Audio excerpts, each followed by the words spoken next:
Well, hello there, ladies and gents. I'm Tammy Sapniewski, your crypto queen. Thank you so much for popping by my channel.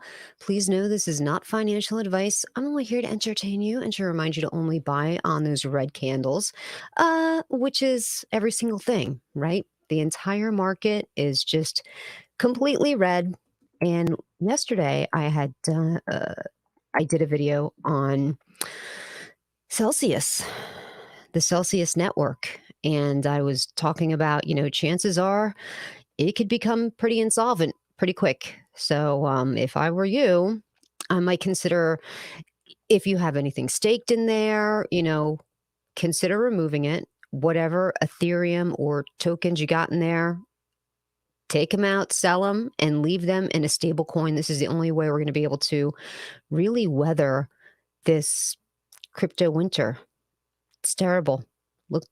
Look what we have here, right? This is, everybody knows the crypto bubbles, and these bubbles just kind of float around and they show you the top coins, where they are in their position.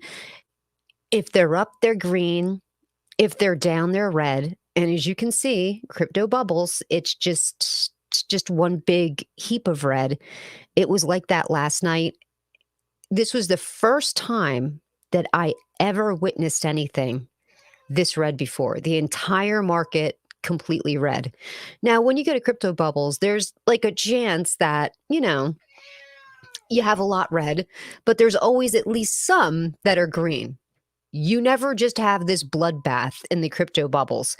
When I checked it last night, bloodbath, I'm checking it right now, a complete bloodbath. It's looking ugly. What is up, crypto surf? Yes, everyone, please stay vaulted. And, so the Celsius network, I hope everybody got a chance to get the hell out of the Celsius network because it's bad. We found out last night that they, in fact, had stopped all withdrawals. I don't know legally how they can do that, but I guess they can. And Alex Mashinsky is the CEO. Now, he's been doing AMAs every single week pretty consistently, week after week after week. And especially the past couple of months, the token price from an all-time high went from about $9 all the way down to, at the time he did his last AMA, was like 65 cents. And he said, don't listen to anything that you're hearing, okay? That all of this is just FUD. It's complete nonsense. Keep your head in the game. We've got this. It's looking good. And sure enough, last night, you get the word that, boom, completely stopping withdrawals. Hi, honey. Be a good girl, please. And that was that.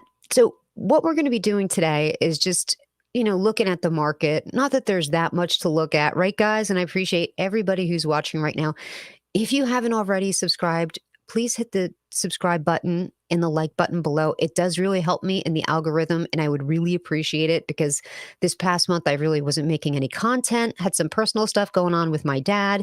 So the algorithm, man, that thing just slaps you around. If you're not consistently posting twice a day, you get battered and bruised in the algorithm. So I would really appreciate it if you did that for me. Looking over at Twitter, now, as I said, we are going to take a peek at the Pixel launch. However, they've not launched yet. So we're kind of just waiting on that. They give a timeline saying, you know what, we are going to launch anywhere from 5 to like 6:30. And I get it. I get why they do that.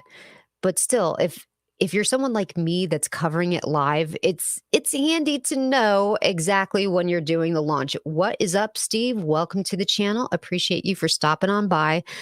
So let's take a peek at Pixel and see if we've gotten any more word from them. Now, this, of course, is a project that my friend Tangi Hamilton is involved with. Okay, so we have here, it's going live on Uniswap today, anywhere between 5 to 6:30.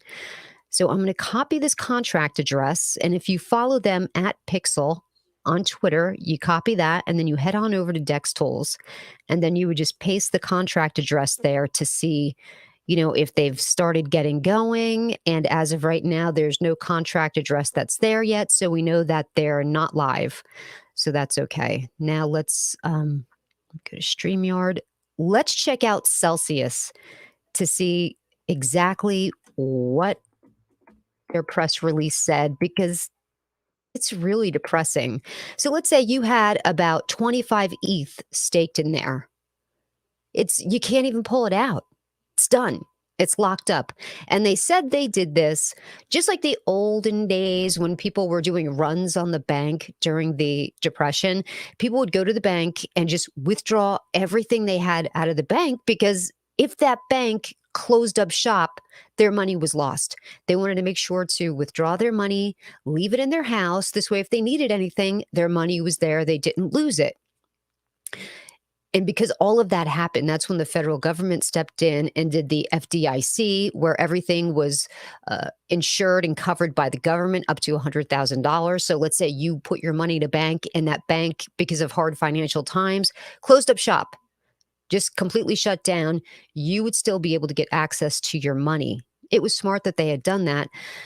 But this is DeFi, right? So in order for Alex Mashinsky to stop the run on the Celsius network, he paused all of withdrawals. Can't withdraw anything out of the Celsius network. And I think it's unfair, although this is, hey, this is DeFi. Welcome to the Wild West. It's the Wild West of the financial system. And here we have Celsius Network is pausing all withdrawals, swap, and transfers between accounts. Acting in the interest of our community is our top priority. Our operations continue, and we will continue to share information with the community more. Oh, my goodness gracious, you guys. That is scary. That is depressing. What is up, Michael Crow? Thank you for always own your own keys. Very true. Michael Crow is very true. If you don't own your keys, you don't own your crypto. That's the bottom line to it. And we learned a little bit about that on crypto.com. I had purchased some Luna tokens, and, at that point, it was a lottery ticket. The price had come down to 0.0008. It's significantly lower now. But I was like, okay, this is either going to go way up or it's going to go completely down. So I'm basically going to buy a couple $100 worth and treat it as a lottery ticket. So I did that. And then crypto.com, to protect its investors, paused everything on anything having to do with Luna. I can't get access to it. Not only did they stop you from buying it, they stopped you from selling it, but worse yet, they stopped you from transferring it off of their platform. I can't even take those tokens and move them on over to a wallet. They're just basically stuck there. So yes, if you don't own your keys, well, a platform is a platform. You could still have your keys to whatever you got going on at crypto.com, but they make the rules there and you have to abide by them. I don't know what is up with StreamYard, but if I want to share a screen, I used to be able to just jump from tab to tab to tab. And now it's like, nope, can't do that. Now, if you just want to look at a screen, you have to dump the other screen and go to this other screen. So let's go to I want to go to the Celsius thing and see what they're saying. A memo to the Celsius community. Really? Is that what the Celsius community deserves? Is a memo? I think the Celsius community deserves a freaking bouquet of roses and whatever else it is you got to give them right now, because it's looking pretty bad. So let me take my face out of here so that we can make this real big. Okay, let's read this. We are writing with very important message for our community. Due to the extreme market conditions, today we are announcing that Celsius is pausing all withdrawals, swaps, and transfers between accounts. We are taking this action today to put Celsius in a better position to honor over time its withdrawal obligations. Acting in the interest of our community is our top priority in service of what of that commitment and to adhere to our risk management framework, we have activated a clause in our terms of use that will allow for this process to take place. Celsius has valuable assets, and we are working diligently to meet our obligations. We are taking this necessary action for the benefit of the entire community in order to stabilize liquidity and operations while we take steps to preserve and protect assets. Furthermore, customers will continue to accrue rewards during the pause in line with our commitment to our customers. Well, I guess that is good news. That basically is the only good news that's coming out of this. However, they might completely fold. They might completely become completely insolvent. And then it doesn't matter if they're promising you rewards, you're going to wind up getting nothing anyway. We understand that the news is difficult, but we believe that our decision to pause withdrawals, swap, and transfers between accounts is the most responsible action we can take to protect our community. We are working with a singular focus to protect and preserve assets to meet our obligations to customers. Our ultimate objective is stabilizing liquidity and restoring withdrawals, swap, and transfers between accounts as quickly as possible. There's a lot of work ahead as we consider various options. This process will take time, and there may be delays. We thank the incredible Celsius community for your support today. It is our pleasure to serve you. Our operations continue and will continue to share information with the community as it becomes available. Disclaimer. Of course, you guys, isn't there always a disclaimer? Disclaimer. This communication does not constitute an offer or solicitation to buy any securities and shall not constitute an offer to sell in any jurisdiction in which offer or sale would be prohibited, blah, blah, blah. Okay, we're not interested in any of that, right? What's up, Arturo? Welcome to the channel. Thank you very much. We are patiently awaiting for Celsius to go live. Excuse me, not Celsius. We are patiently awaiting for Pixel to go live.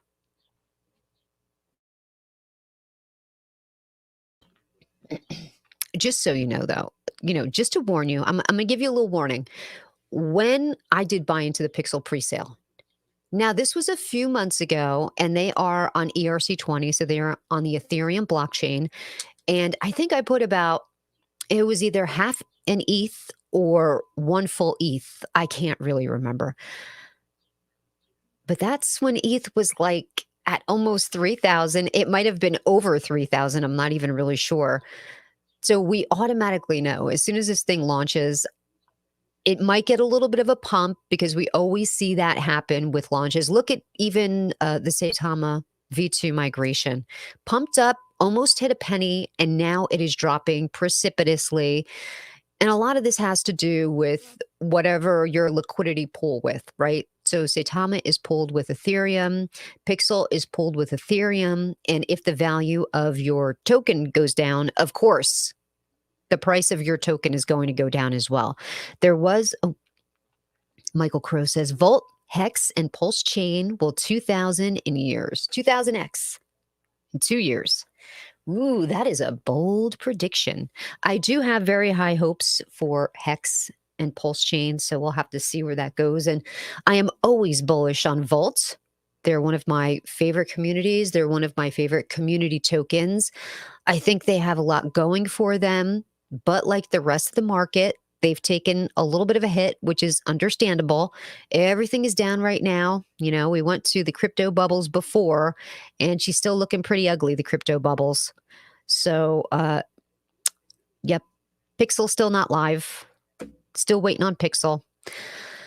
Oh my goodness gracious. What is the biggest thing that you guys are losing money on right now? If you wouldn't mind sharing with the community what it is that you got, what it is that you're taking the biggest hit on right now.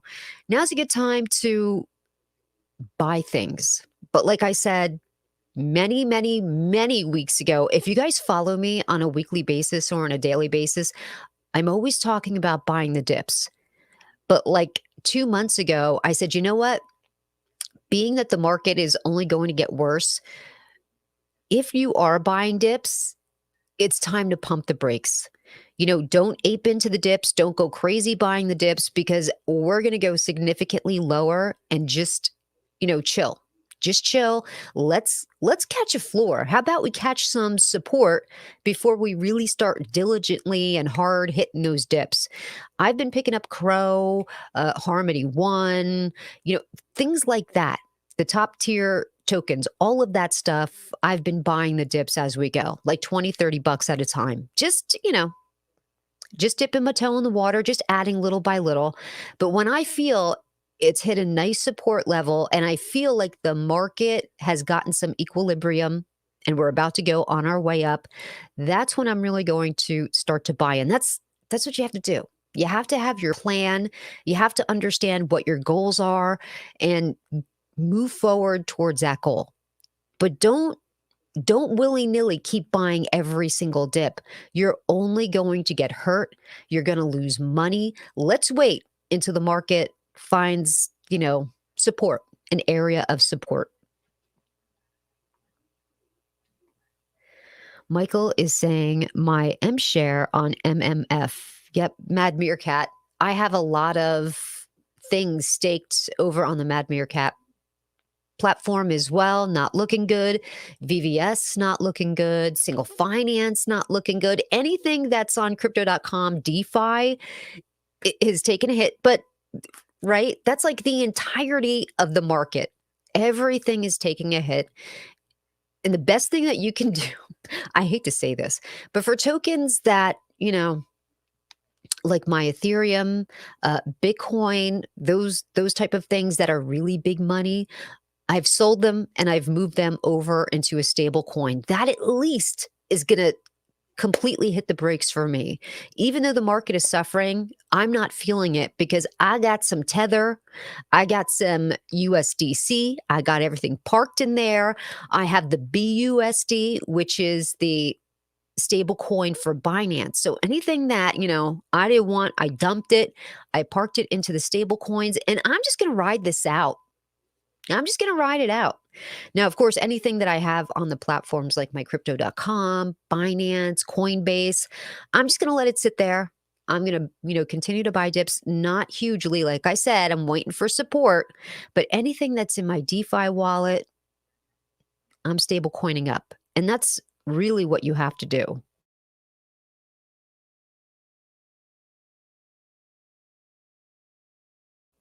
Thank you. John Patrick says, yes, please hit that like button, guys. I would really, really appreciate if you did that because believe it or not, it really helps with the algorithm. My channel was growing leaps and bounds, and I took like a month and a half off. Basically, my dad is very ill right now.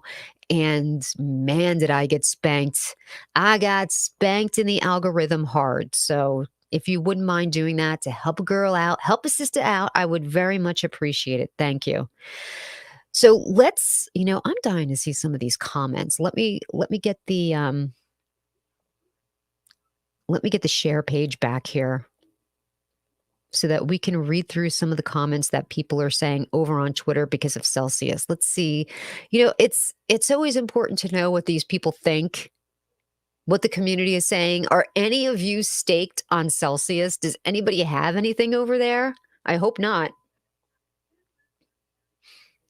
Cool Breeze, what's up? With these administrators, WA will, or I'm sorry, you guys, I need the old lady glasses. We will be lucky to see a turnaround. I know it stinks. Let's check out some of the comments now. No, I don't want to leave a comment. I want to read the comments. I want to read the comments. No, I don't want to leave. I want to read. How can I go about reading the comments? You used to just be able to hit that button. Maybe if I just hit it. I'm just going to put, uh-oh, and maybe that will let me read the other comments.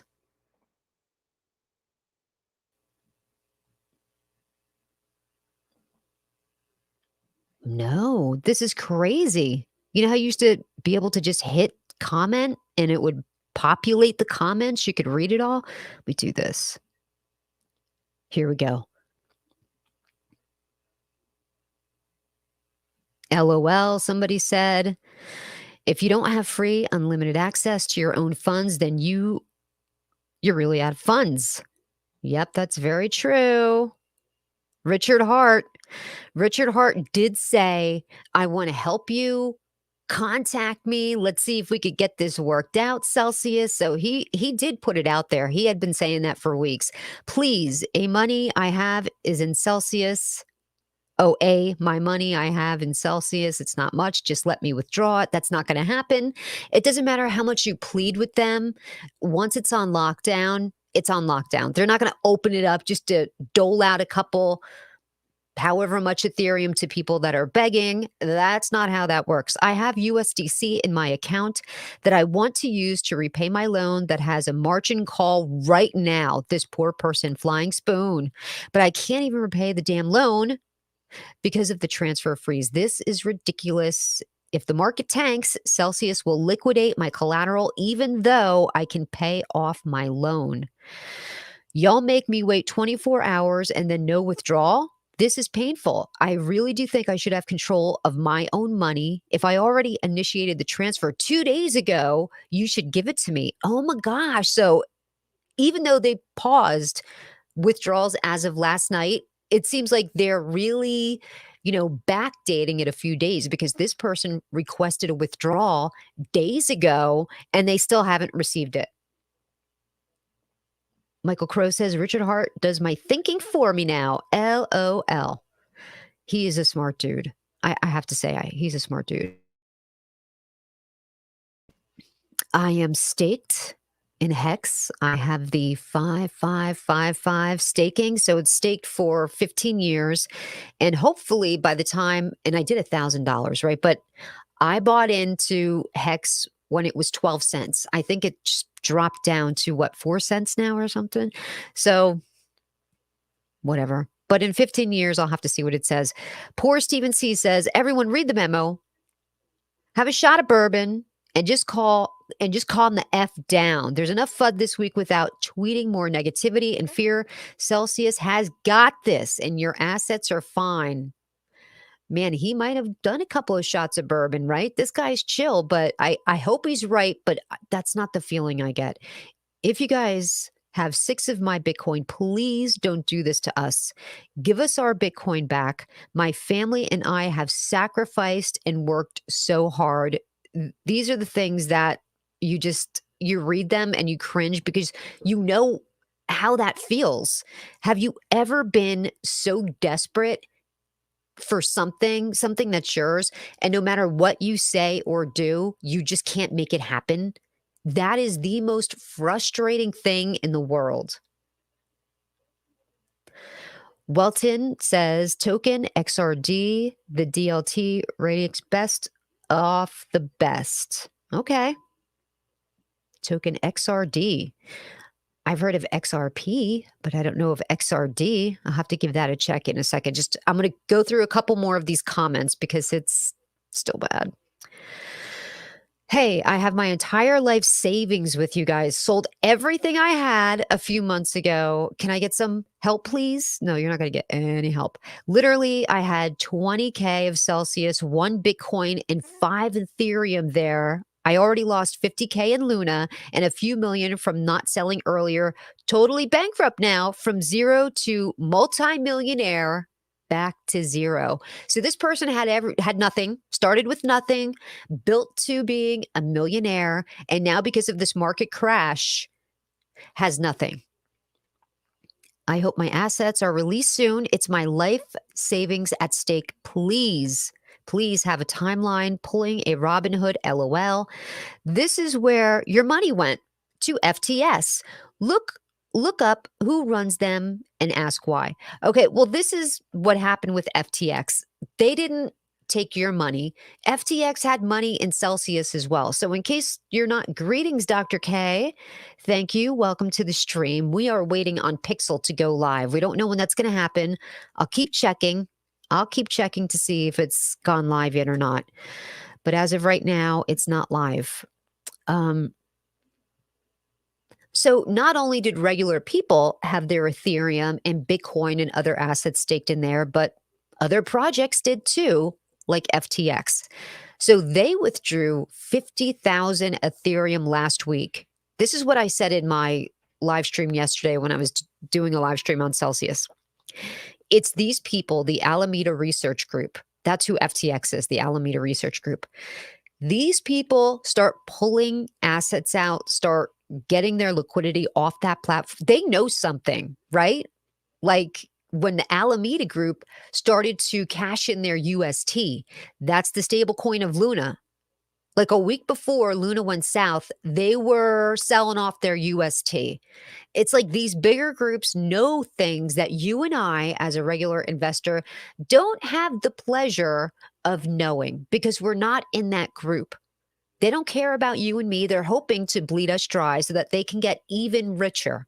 These people all knew this, right? So they pulled it out last week. It's their money, was not yours. Um, what happened to your things that were staked? Well, right now, this is what's going on. This is why they've become so not completely insolvent, but they're very low on liquidity. So they lost 35,000 Ethereum in the Stakehound breach, right? Stakehound basically they give you like I think like 18 or 20% yield on your money.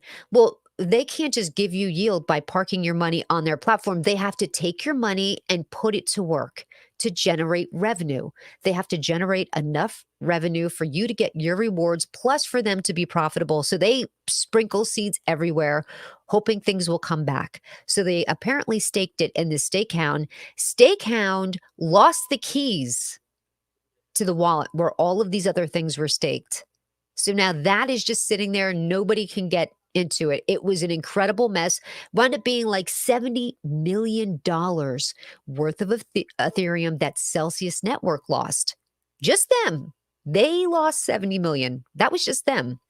They also lost 50 million worth of Ethereum because of the Badger DAO hack. Here's the biggest thing. With Ethereum 2.0, they want to get in business to become, they're not called miners in Ethereum 2.0. They're going to be known as validators. In order to be a validator, you have to put your Ethereum in contract. So they put, I think it was like 288,000 Ethereum into an Ethereum 2.0 contract to become validators. Now, until Ethereum 2.0 becomes live, that's locked in there. There's no way to pull out of that contract. If you're locked up there, you're locked up there. And we don't know when it's going to go live. We know last week they were doing some testing with the Roston testnet, because it basically has to merge the two chains together, right? So they did some testing with it last week. If they're just doing the testing now, it could take a couple months for that to come together, if not more. I mean, I don't know anything about it. It could take way, way longer. So unfortunately, that's the situation. So as you can imagine, that's a lot of Ethereum that they have tied up there. That's an incredible amount of money that's locked away that they cannot get to. And with everything together, having to constantly pay out the rewards, because with the market going down, there have been a lot of people that are going in and withdrawing out their Ethereum because they know Ethereum is only going to go lower. They want to trade out their Ethereum and put it in a stable coin, right? And sometimes you just want to get it off a certain platform because they feel more comfortable and confident. Like Michael Crow said, if it's not your keys, it's not yours. And if it's not on your platform, it's not yours either. So people want to pull it off of there and just park it in their own wallets, whether it's a DeFi wallet, whether it's in a cold wallet, whatever it is, they feel it's comfy cozy right there. So people have just been pulling Ethereum. I think like 50,000 Ethereum is being pulled out every single week just because the market took a dump, right? With that amount of Ethereum and other assets being pulled out consistently, of course, they were going to run into issues. Now, on top of people pulling out, they still have to pay the rewards. People that do have their things staked in there and didn't plan on pulling them out, they still have to pay the 18 to 20% APY on everything that is staked. So how do you do it? How do you give somebody money if you're completely basically insolvent? What do you do? Well, you have to borrow money from somebody else just to make your commitments to your customers. Every week they're getting paid, right? Every week. Doesn't matter. They don't want to hear excuses. They want that money. So they had to turn around and borrow, I don't even know. It was like a crazy amount of money from somebody else. They gave it to them and now they parked it there. But they know they cannot keep up with this, right? They're drowning. Celsius is drowning and they had to halt the withdrawals. You and I know it stinks. It's not fair. But I think if Celsius does want to salvage their platform, the Celsius network, they did need to do this. Thank now listen, hey, I wouldn't be saying they did have to do this probably if I had a crap ton of money in there, I would be super pissed. I'd be like, "Oh my," I'd be one of these people on Twitter screaming. I would be on my Twitter all day long yelling how Alex Mashinsky is a con man because don't forget this guy's been doing AMAs every single week telling you not to believe the negativity that people have been putting out there. It's just FUD. Don't believe it. It's just FUD. He literally did an AMA on, I want to say, I think it was the 10th, you guys, was like 3 days ago.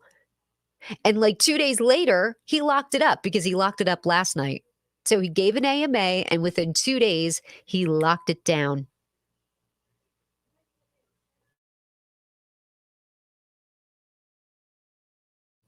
JK says it is the very definition of a pyramid scheme.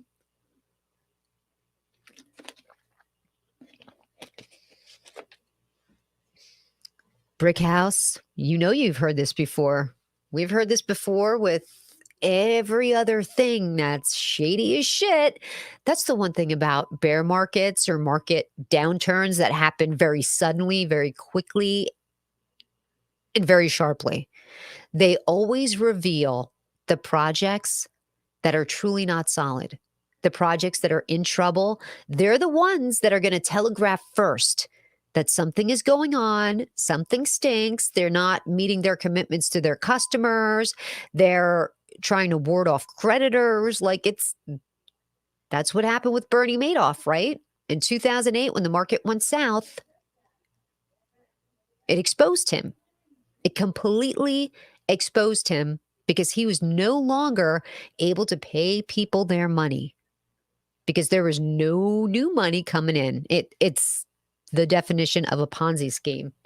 What is up? Thank you so much. Hello to you too, Juanito. Thank you so much for dropping on by. You know, I have to put my glasses on because it's very hard for me to tell the difference between an O and an A when it's like this big on the screen, and I don't want to call you the wrong name. So, hello, Juanito. Hola. Thank you for coming by my channel. We're just reading some very desperate messages over on Twitter. Brickhouse says, Quadriga CX. Is that something you want me to look up on a chart? Let me see. Do you have a ticker symbol? I appreciate you understanding. You got a ticker symbol? Let's try to check it out. You know, I still have the I'm not going to read any more so sad comments because it really is just very sad. We'll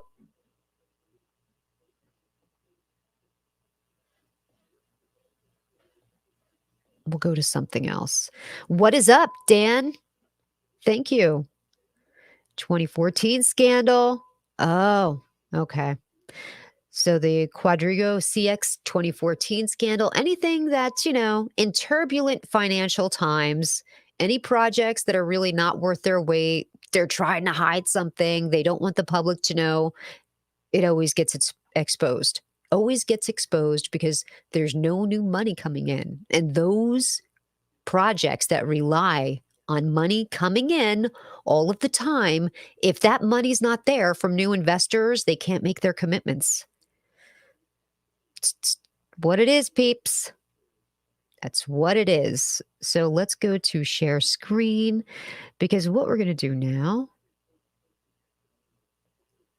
is go to Dex Tools and we're going to check out some charts. So right now I have I keep putting the contract address for Pixel in there. I keep trying it every now and then, but it's not there yet, so we'll wait. Is there any I know it's very depressing, but is there any Oh, stole $150 million? Oh, CEO supposedly died in India. Are you Brickhouse, are you thinking he didn't die in India? You think he freaking hiding somewhere? Pixel pump dump, then pump or ruggy. No, you think Moon Force General, you think it's gonna ruggy? I don't think that's gonna happen. They have been building this project for a long time, so I don't think that's gonna happen. Okay. Wow. You just summed up a pyramid scheme in one sentence with a Madoff reference. Thanks. Hey, I'm live. Hold on a second, guys.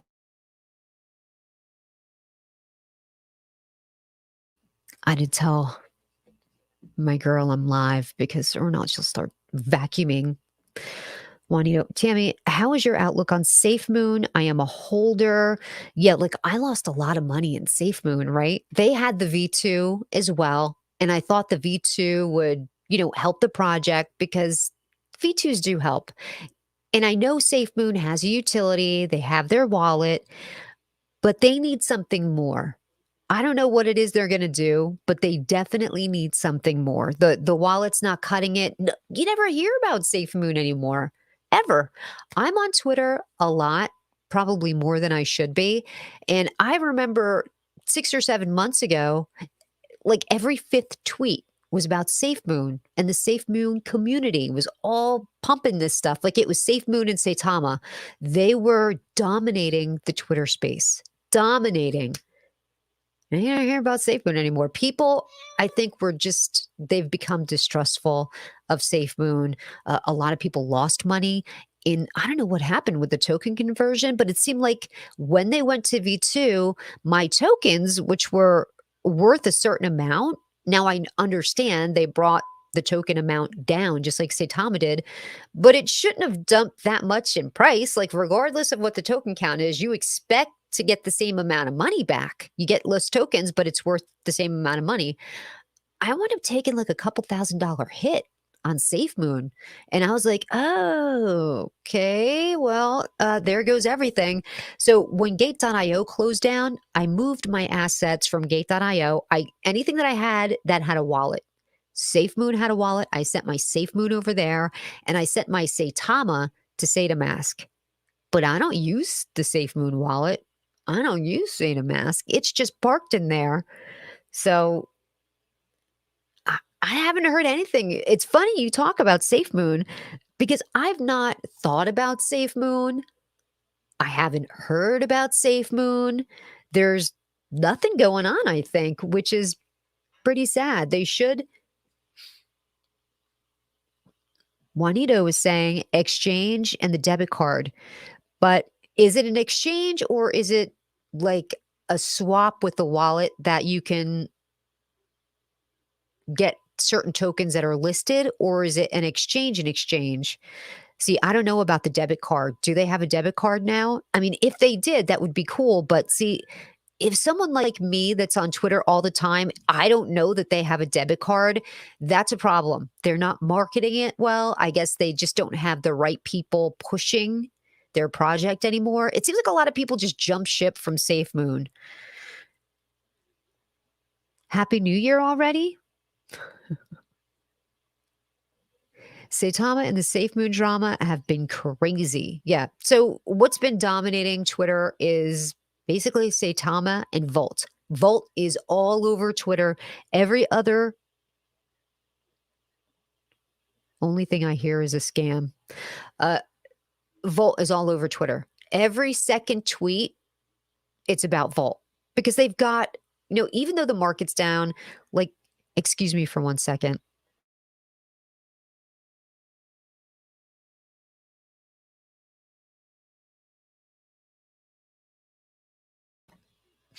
Whenever I bag off camera and I mute it, I'm hitting my nose drops because I'm feeling a little stuffy, got some allergies, and there's no need for you guys to listen to that. So, was I? Oh man, I had such a great point. Now I forgot it. Saitama is safe mooning us. Oh, okay. Now I know what I was gonna say. Um, we'll try the Pixel. It went live. Pixel's live. All right, guys, here it comes. It just went live. Here we go.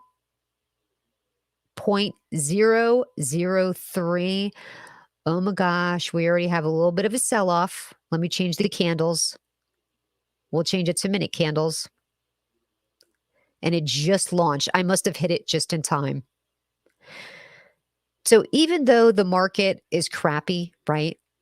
Like sometimes you see on Twitter developers and whoever's doing their shilling, they're not doing any marketing. They're like, well, the market's down. What's the point in rallying the community, hyping the project and the token if the market is crap? Because you have to communicate with your investors. Your holders want to hear from you. They want to be reassured that you're protecting their investment. The worst time to go quiet is when the token amount is down significantly. That is the worst time for the devs to go silent on right? I don't want to hear silence from the dev. If my token is down 50+%, oh, I want that dev tweeting every day. The whole market's down. We've got this. We're putting our nose to the grindstone. We're working every day. We're pounding away. We're building utility. That's the kind of stuff I want to hear. And that's what Volt does all day long. All day long, they're hitting new partnerships. They're putting utility together. They just have a lot going on. I'm not allowed to say what they have going on. Listen, I'm not paid by Volt, but they do have a lot of utility going on. So here we go. The price for Pixel as of right now is 203778. 203778. From now on, I will just say 3778 or whatever the corresponding price may be. And we're on the move. And we're on the move, you guys. Let's freaking go. All right. We are up 0.23%, which is, the first green candle I've seen all day. So I'm not going to complain. Who else is into Pixel? Wadi, my friend Wadi is in the house. Wadi Rodriguez, Crypto Hunter. You guys has a really great cryptocurrency channel. He's a very, very smart individual. I recommend that you go over there and give him a sub because he's very invested in doing research on different tokens. He's given me a few tips. Thanks, Roddy. And, somebody to look into. Wadi Rodriguez, Crypto Hunter. What is up, homie? Ooh, are you one of the homies from the NFT project, homies? Were you in the house when I did the yeehaw thing the other night? Volt Eno, yeah, Tammy. Got a point. Volt has been active every day and massive marketing. Very, very true. That's what I'm saying. They are all over the place. The last thing you want to hear is for your dev to be silent in a down market. That's bullshit. I want the dev to tell me, calm down, Tammy. Everything's going to be fine. We're banging away at the utility. We're going to make this. Well, look who's in the house, Mrs. NFT Queen. What is up? Terry's in the house. That guy, what is up? And of course, Terry is associated with Pixel. You guys, it was so funny. Of course, I've been watching for the launch, right? Like I keep refreshing the contract address and nothing was coming up. I'm like, not yet, not yet. And then the last time I did it, there it was. So we got to get a jump on it. We basically have been covering it since it must have only been live for a couple of seconds. So very happy to see that, hey, for the launch, we're going up a little bit. It's okay. It's okay. Now, like I said, I bought into this pre-sale. It's been like a long, long time. And I think Ethereum, Terry would probably know this. That guy would know this. I think Ethereum, when I bought in, was like almost close to 3,000. And we know where Ethereum is today. So unfortunately, it's one of those projects that, it's already, a little bit of a deficit. But you know what? I think it's going to pump. Obviously, listen, don't worry. People are taking profits because the people that got into the pre-sale, they're already in profit mode, so they wanna take their profits, right? Wadi saying hi to Mrs. NFT Queen.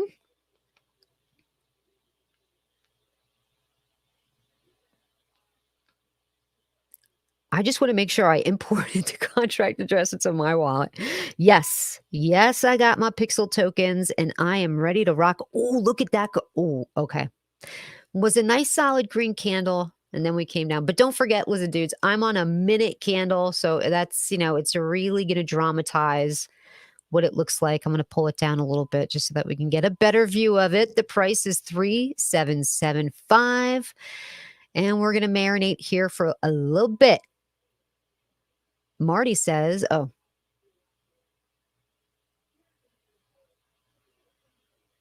he's just shouting out to everybody.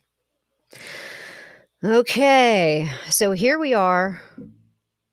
Now, I did invite the gents from Pixel onto my channel for an AMA.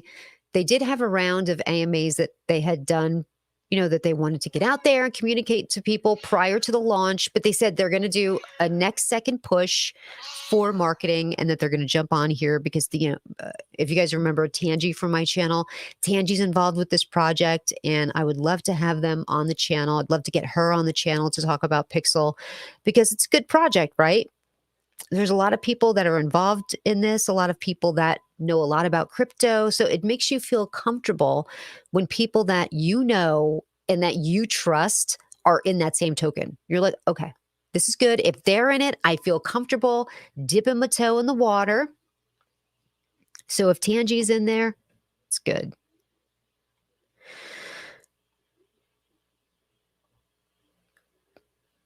Brinrex says this would have blown up last month. But right, like hindsight is 2020. Everybody always says that. How could you know that this was going to happen? Nobody could know. So it launched this month. So this is what we've got to work with. Juan Lopez says thoughts on Shibnobi. Hey, did they launch on the Binance Smart Chain today? I think they did. I think they launched on the BSC today. I haven't had a chance to really look at it, but let me open up a separate. Yeah, Terry's so right. That guy, he says it's bad market to launch in. It is. Like if you're a project and you're launching in this market, ooh, you got a set of family jewels hanging between those legs because it's a rough market to get up and go in. Very difficult.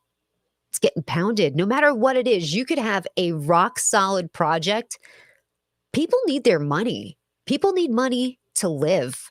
Rent has gone up, groceries have gone up, everything's gone up. People need that money to just gas up their car.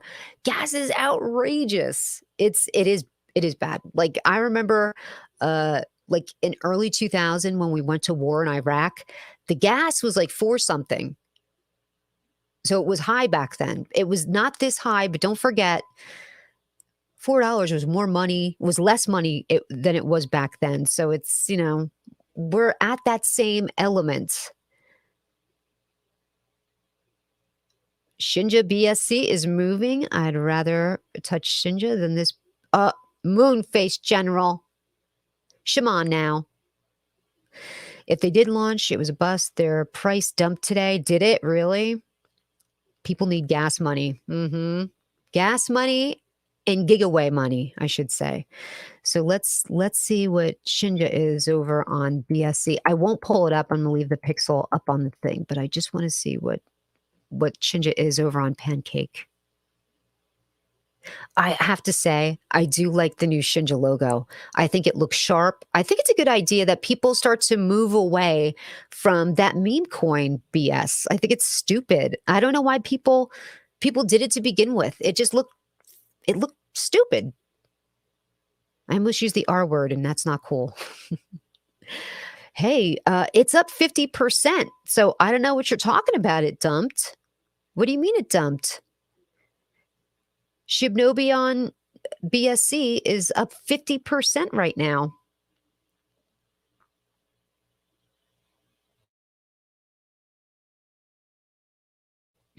Wadi says, I like what Pixel brings to the table. I can see it going on a big exchange. I know, honey. Hold on. I got to get my cat treats. Hold on. She's terrible.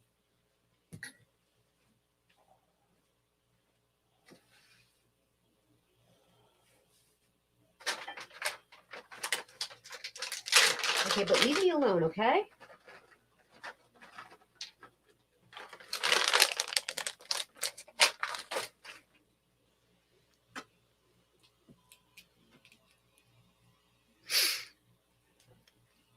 You speak Spanish? No, I don't.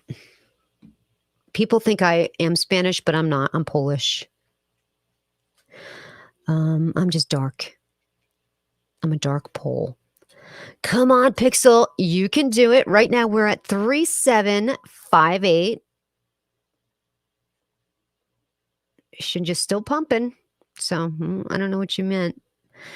I guess whoever just, didn't like Shinja maybe. So my ETH based Shinja is abandoned and shit now. No. They're just dual chain token. So don't worry. They're still active on ERC20. They're just now active on BSC. BSC, I think I like it when tokens are dual chain. I don't know why more projects don't launch on BSC because it's so much cheaper to do exchanges over there. It's dirt cheap. Pancake Swap compared to Uniswap, there's no competition. Like I would go Pancake every single time. It's a couple bucks. You go over at ERC, you're talking, if you get like a $30 gas fee, you're like, woo, I only paid $30. Yeah. I've paid almost $200 for gas one time. It was disgusting. Ooh, okay. So, hey, fresh piece of info from that guy. 0 tax day, trader's delight. So, hey, Terry, is that on buys and sells?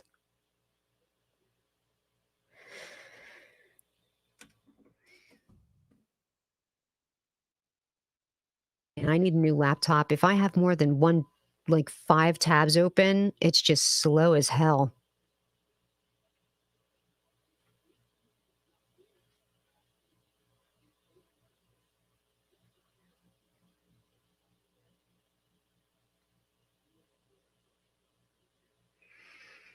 Let's go. It's great. It is what it is.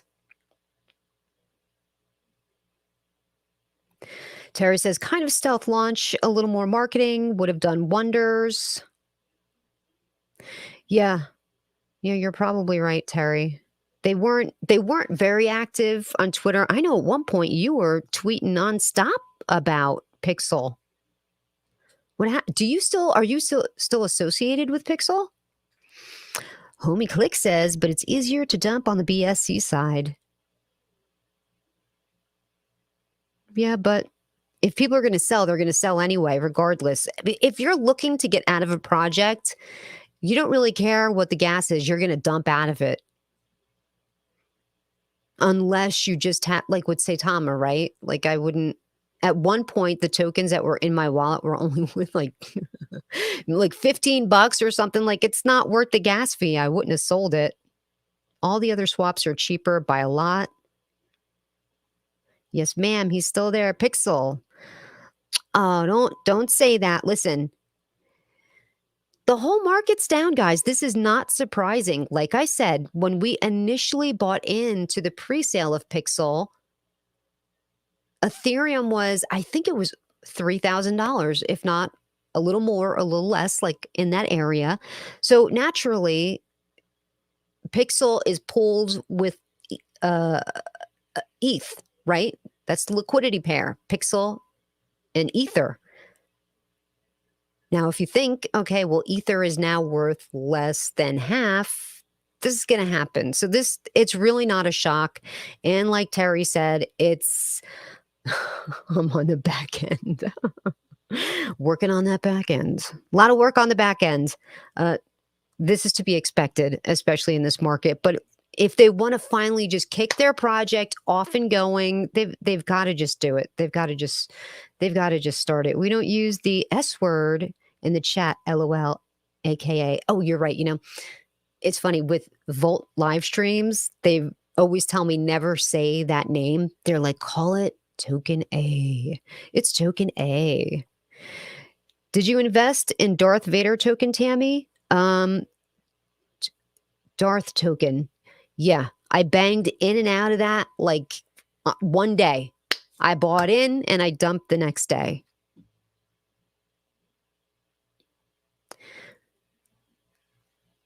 Oh, who is Moonforce General? This you have a very bad attitude. Stop hyping the launch when we know it would. How much for marketing? I'm not being paid for this. I don't know what you're talking about. I'm not getting paid for this. So, ooh, is the gas fee only $14 right now? That's a beautiful thing. Let me go. I'm going to check. I'm going to go to Coin Market Cap just to see what the gas fee is. It's going to take a little time to load though, because I've just got to bite the bullet and get a new laptop.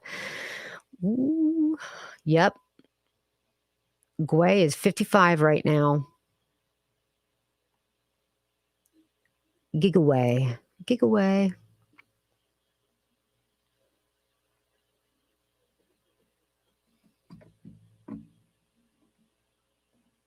Okay, so we got our first little green candle. Now I'm going to do is slide down and check out some of these. So we got our first nice big 1.5 ether buy.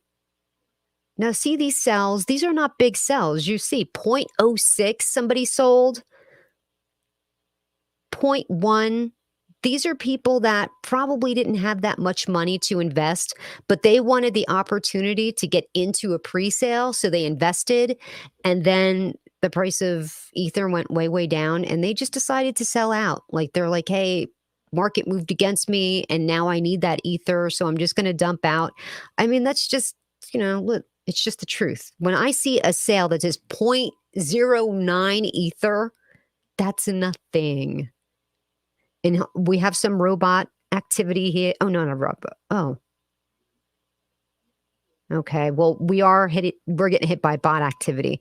Whenever you see these little red robot things, we're getting bot activity. You can see that's a contract buy-in.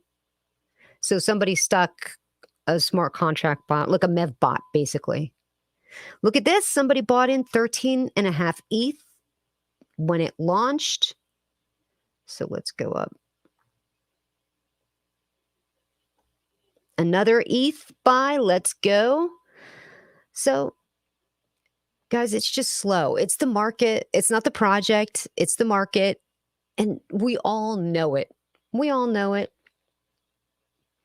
It's just launched. So let's see what happens in 24 hours. Oh, Terry says Moonforce must have little man syndrome. It's okay. It's cold outside, right? Oh boy, here we go. It's the man show. There's going to be a little bit of a back and forth in the stream. I don't know why I have that feeling.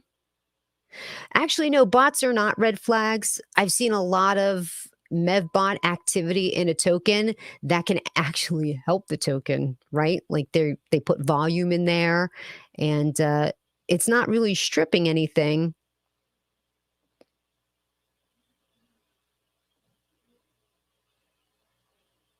Just got the Crow DeFi wallet. The gas fee is there. So yeah, that's, there are certain projects that you can be in where it's scary. You're like, oh no, the MEVBot's killing us. It's pulling out 0.01 BNB at a shot, but I don't care.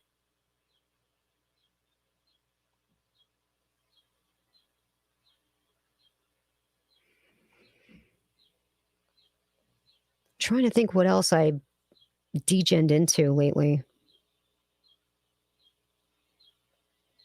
Oh, one that I am not doing good on at all. Hold on a second. There was one that I did really well in Royal. That went from 3 all the way up to 9. It's dumping now, of course, but you can only sell 1 to 5% a day. And that kind of like held the floor. That has bot activity too. Oh, let me just see what Saitama. I haven't looked at Saitama. Let me look what it is today. We're still continuing to go up. Oh, so Saitama went up a little bit, right? 2711. It was down much lower. But still, I feel like we haven't gotten to an area of true support for Saitama yet. And of course, I don't have my tokens. A lot of people don't have their tokens. And even people that are like diehard Wolfpack people, they're starting to get pissed. They're like, this ain't cool. Where's my shit? Because already they're starting to dip their toe in the water of, hey, Russ, instead of, having to listen to these people complain that they haven't gotten their tokens yet, why don't you just give them the option of paying for their own gas fees?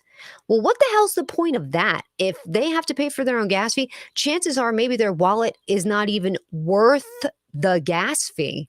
So why would they have to pay that? That's on them to pay that. Like, it's getting rough on Twitter with the Saitama people.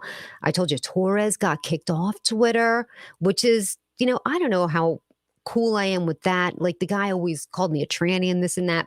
But I'm not down with anybody, getting permanently banned.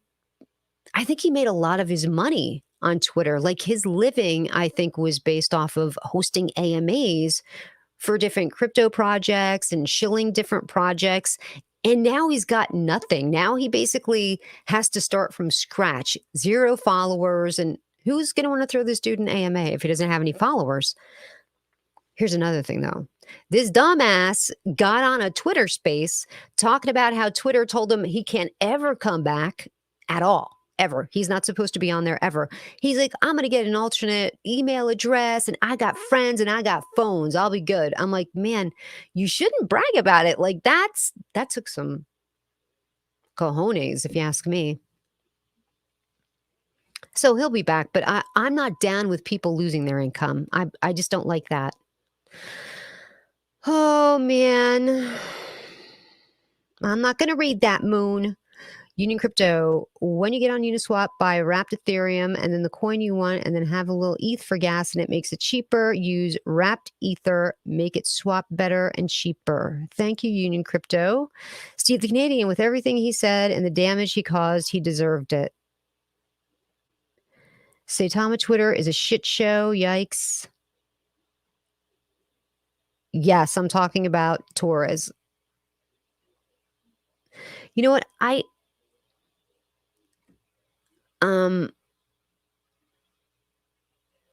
I still don't know how much I agree with him losing his account, though. Like I said, if it's somebody's living, like, you're tampering with how they make their money. I mean, did he say disgusting things? Oh, yeah, he was, no doubt, he was disgusting.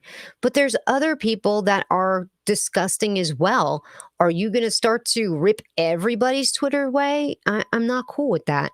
I mean, they did kind of, they went after him. I guess he's got a pacemaker, and they kind of picked on his health situation. And then what he said was, the person that made that comment, he's like, well, I'm still good enough to, he said something about pleasuring the person's wife, basically. He didn't say he was going to forcefully do it to her or that he was going to rape her or something like that. He's just like, I'm healthy enough to pleasure your wife, basically, because you probably don't.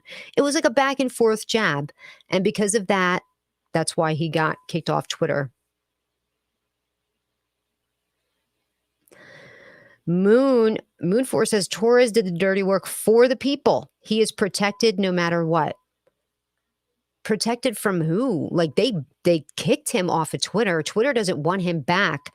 I don't think he should have been bragging about starting another profile on Twitter the day it happened. But I hope this time he learned a valuable lesson about, just don't talk about having sex with people. There's so much other, stuff you can talk about. Just don't talk about that. Listen, hey, Moonforce, he didn't work for the people. He works for the token. I work for the people. for free, by the way. I work for the Saitama holders. I'm always looking out for the Saitama holders. I'm always bringing up the fact that people have not gotten their tokens yet, and it's bullshit. They should not have launched the token before everybody got theirs. Because look at the price now. Do you realize by the time the majority of people get their Saitama V2 tokens, it's going to be less value, 75% less value the moment they get them, because it almost reached a penny, 1 penny, and now it's down to in the 2.7 area. That's 75% less. That's not right. Everybody should have had their tokens before it was launched. Period. End of story.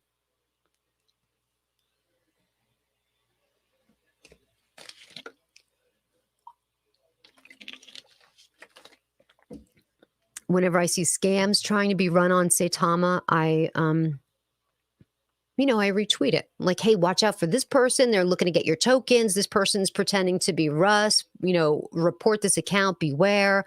Look out for this. This is not actual Saitama support. This is somebody looking to steal your tokens. And like the wolf pack is like, oh, you're the guardian of Saitama now? You're the biggest futter. I'm like, I'm not a futter. No. And yes, I am a guardian of the holder. People need to know, because you guys, people get suckered with that shit. You don't know how many people get suckered by those direct messages that they get in Twitter saying, hey, having problems? I'm the help desk. Give me your wallet, give me your keys, and I'll fix People fall for that shit. Now, maybe you and I won't fall for that, but there are people that do. So I need to let people know to be careful. So I don't care what people think. That guy says, I completely agree with him being gone. He'll be back, though. That's how I am. That guy 3.0 on Twitter. The people, as in the uppers, who have the money, not the small bag investors. Yeah, the only people that got their tokens were the people that had a lot of tokens. Christy Jones, welcome to the stream. Thank you very much. I went from $2,000 to $48. Still didn't get mine. I just sold off. They pissed me off for the last time. It's bull that everyone didn't get our tokens. They should have hired a company to do airdrops. Yep, they should have hired a company like Everrise, someone to do the migration. We should have known that if they were handling the migration, of course it's going to be a shit show. Of course. Did anybody expect anything different? I knew it was going to be a shit show. What I didn't expect, and I really didn't, like even this caught me off guard, that they launched the token with only 11,000 holders out of the 363,000 holders. That's it. Just 11,000 of them had their token when they went live. Even I didn't see that coming. I really thought they'd get at least 50,000 holders done before they went live. I don't even think they're at 50,000 yet. Hold on, let me check. I don't even think these bums are at 50 grand yet. Okay, so as of right now, now according to Etherscan, the total amount of Saitama holders is 22,691. Now, this doesn't necessarily mean that they've conducted all 22,691 token drops. This could mean that maybe they've airdropped 16,000 tokens, and the other addresses that are in there that constitute holders could just be people that finally got sick and tired of waiting for their tokens and just bought the V2. They didn't get airdropped, just buying it. So we don't even exactly know how many people they really airdropped. Oh, here we go. Wolfpack, stand up. All 22,000 of you.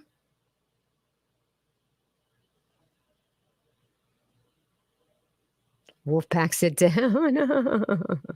Less than 100K holders actually had $100 or more.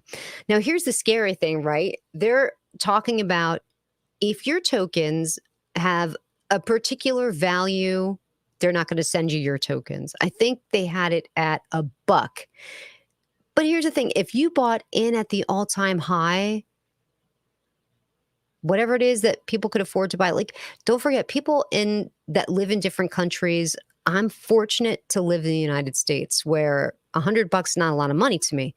It could be a lot of money to somebody else that lives somewhere else. Maybe they only had $100 all together. I told you the story about the guy that scraped together money just to buy Saitama and to cover the gas fee. And then he took those tokens because he wanted to be smart about it for his kids. He gave each one of his kids a wallet. Now, he's definitely not going to meet the minimum, because if he bought around the all-time high and he said he had $100, but like half of it was gas fees. So he had like $50 worth of tokens and he broke it up into, he had 3 kids and his wallet. So 4 different wallets. He's definitely not going to meet the minimum. They're saying it's like $1 or something.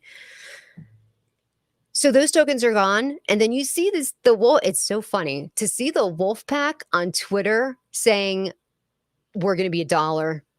Couple years, our token's going to be $1, if not 5, anywhere from $1 to $5. That's what our token value is going to be. Well, if that's the way you really feel, and if you're that confident the token is going to be that worth that much money, shouldn't every token holder that has just a couple thousand tokens still be able to get it? Because then that's a couple $1,000s that you done just stole from somebody. That's messed up. Now, there was something about the exchanges. I don't know if somebody mentioned it in the chat or not, but they were saying that perhaps they didn't drop certain exchanges enough tokens, and that's why they didn't go live with them.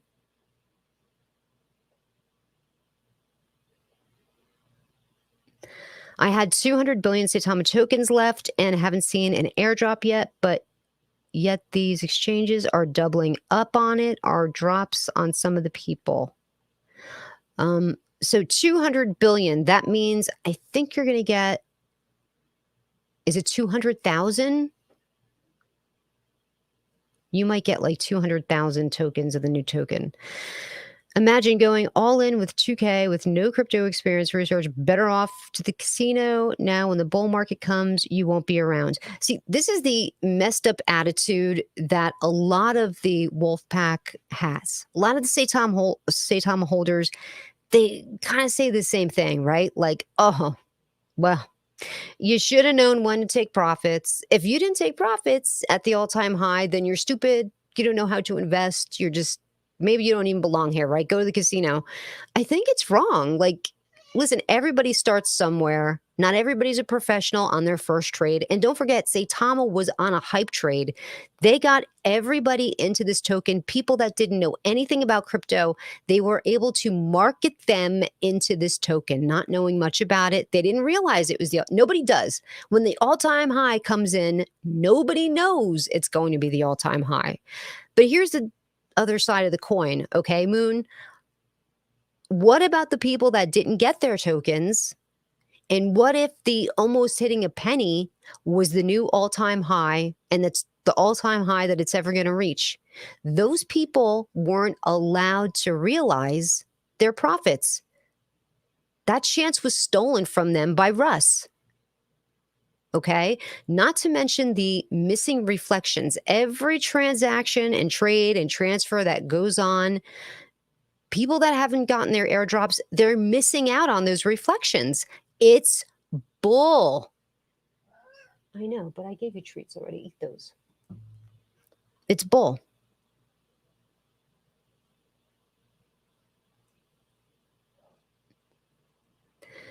Pima Norbu. Who's doing the migration? Russ. What I'm saying, there's nowhere near 360K holders. Most were dust wallets. Yeah, no, I know that. I know that. But here, when I went on the Twitter space that one night with the Saitama people, they're like, Wolfpack, Tammy, it's more like 500,000 holders because, the exchanges only counts as one wallet. I'm like, yeah, I know that. I know that. They're like, yeah, so it's probably more like 500,000 holders. And I'm like, nah, no.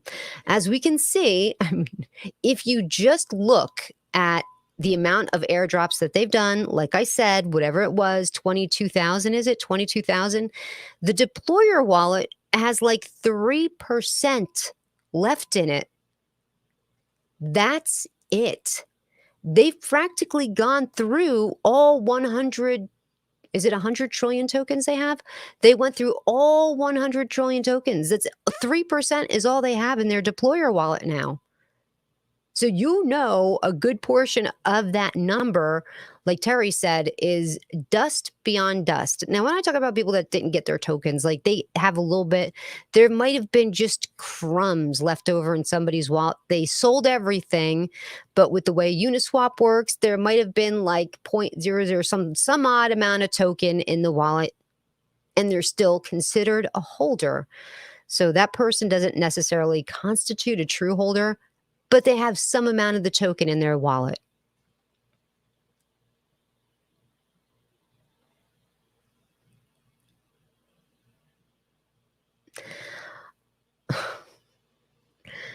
A lot is coming from Vault Inu. Can't say it. I hope everyone secured a bag of Vault Inu. Yep, there is a lot coming for Vault. Moon, you'll get your Saitama tokens when it gains 2 to 4 more zeros. Oh, and how true that probably is. It's not cool. Mrs. NFT Queen, but at this point, do we honestly expect any different with Saitama? At some point, holders need to look in the mirror, swallow their pride, and admit they got played. Juan says, that's what they really doing. They're holding the drops for the pump and dump. Makes sense, like you said. Yeah, they're just dirty. Marty, what was Volt news that dropped today? Power was saying that Voltoshi was releasing some news today. Oh, I don't know. Let me look at Twitter. Let me go over there. Now I'll stay on the pixel chart, but I will go over to the Volt Twitter and see if anything was released. Like, I know a bunch of stuff that's going on with them, but I'm not allowed to say it.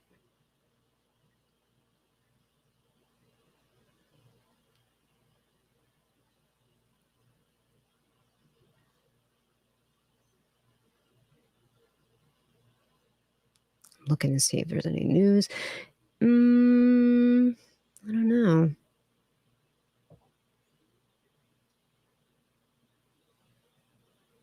Oh, okay. Well, I knew about this before, but I guess they announced it 7 hours ago. We're absolutely vaulted to welcome Jocelyn MMA 29. She's an MMA fighter to the Volt Army as our first woman ambassador in the UFC, ready to fight and vault this bear market. She's a bad chick, man. She's all flexing. She got some guns on her. Dang, she gonna whoop some ass in the ring and be rocking some Volt gear. That's cool. That is cool. And of course, last week during the AMA, they had Pro the Doge, who's the Dogecoin millionaire. He was on the AMA with Power and Pablo, and that's always good, right? Because people that follow Dogecoin, they went there and watched the video, and there were some big buys coming in that night. So it was helpful to the community to get the Doge people exposed to Volt, let them dip their toe in that water, get them in the Volt army, because it's hard to be a Doge holder, right? Like, oh my gosh, that token has just gone down.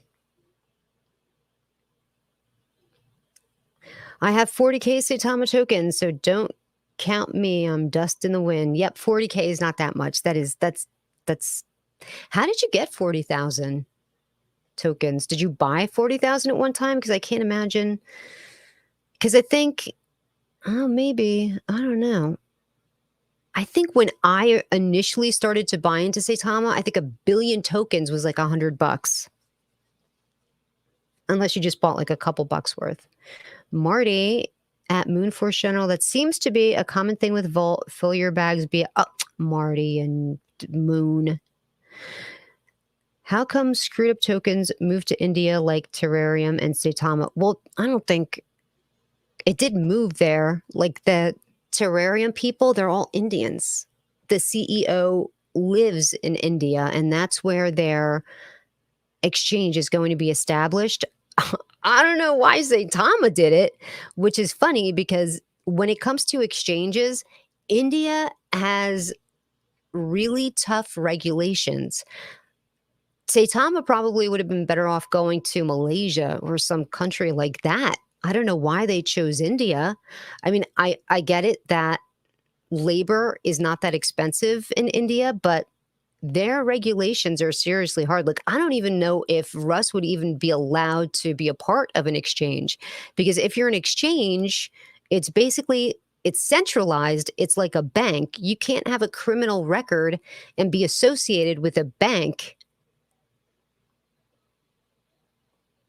Have you seen Fed token? They're going to start doing migration to a new token name. Nope. I had Fed token on Gate.io, but when Gate.io closed up shop, I just moved off my Saitama into SataMask. I moved my SafeMoon over into the SafeMoon wallet and everything else because I had like 20 other tokens that I had bought like just $50 worth. And Feg was one of them. I just hit the liquidate button where they sell everything off in one shot, and that's it. So I don't know. Moon, you have a bad attitude. Now, if I were a lesser person, I'd put you in a timeout, but I believe in free speech, but I just don't agree with your opinion over there. I think Terrarium is a legit investment. I like Terrarium a lot. I've made a lot of money with Terrarium, and I didn't get in on the pre-sale. I got in day of launch, nice and early. It's a big exchange in India. The new Moon Crawley says Terrarium is not a screwed up token. Do your research. It's on par with BTFA. Moon says, but I love you, Tam. All right, but I love you too, but you better behave. Okay, well, let's look at Pixel here. So let's going down a little bit. It's cool. It's cool. We're just going to take a peek at some of the cells. So 1.3, 3.2, couple smaller buys. This is the market, though. There's no volume, right? Nobody's buying it. Not too many people are selling it. Let's take a peek at who sold this 3.2 Ethereum. I want to go scan this wallet. ERC20 transactions.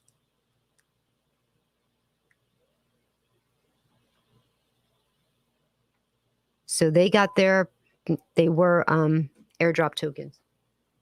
Amy?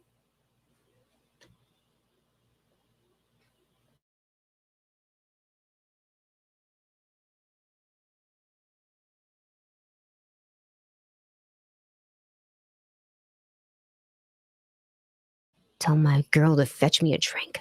My throat's very dry. Okay, so oh, you can't see Etherscan here. Well, that's okay. It's really just looking to see what trades they're doing.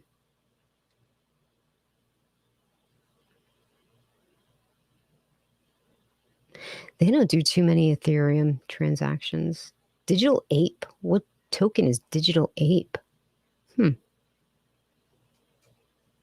It's here. Okay. Hold on a second. Thank you.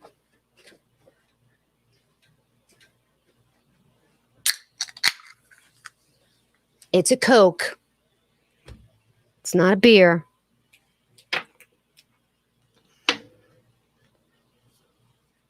Okay. Well, you know what? We're not having any volume over here. It's the market, you guys, right? It's the market. So what I'm going to do is I'm going to close some tabs because and Shinja is pretty stagnant as well. It's 47% on the day. Let me close up crypto bubbles. We look for this. And then what I'm going to do is just pull up the Pixel website. I'm going to take a peek at the Pixel website just so you guys can get a better understanding of the project that we're looking at. Let me go all the way to the tippity top. Pixel.io is their website in case you want to check it out.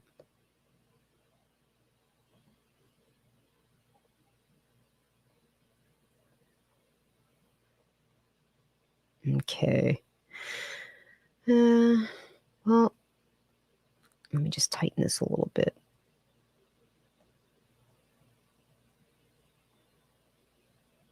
I mean, people, it was a bad time to launch a token. But what are you gonna do? Like, this token has been marinating for months. Now, when I say marinating, like, I heard about Pixel probably, uh, could it possibly be 6 months ago? I heard about it, and then finally the pre-launch came about maybe, like, 3 months ago, and it's been waiting ever since. They didn't raise the amount of Ethereum that they really wanted to raise, but whatever. I don't think they were gonna they wanted some crazy amount of Ethereum. I figured they weren't gonna get it. And, so here we are. They just launched it. Developing multi-chain crypto solution. I wish I could share on StreamYards more than one page at a time. That's not true. Moon, you bad boy.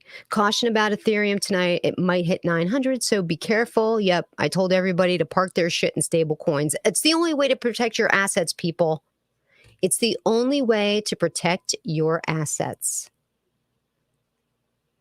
He's probably talking about ApeCoin. No, I don't think so. The guy that was talking about Fag, you mean? Get ready for market dump next week. Should be generous. Yeah. Oh, yeah, we're going down. Pixel, I was an alpha tester, and the utility actually is really well built. Union Crypto, your best bet is to go to KuCoin, get 5 times short on BNB. I'm not a financial, I'm assuming you mean advisor, but that's what I would do. You could short anything, right, at this point, and it's going to be a win. Terrarium has accomplished dev team. They'll actually be here 6 months to a year from now, unlike Saitama that has drained almost all liquidity from their project.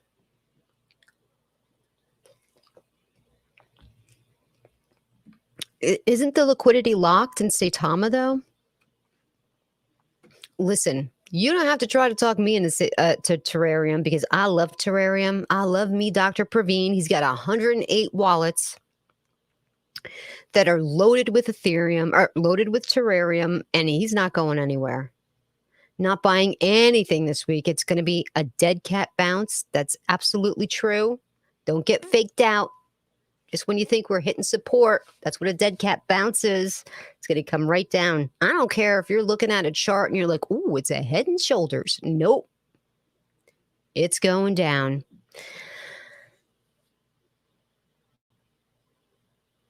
I wish I could have more than just with StreamYards. Why can't I share more than one screen at a time? Why can't I do that?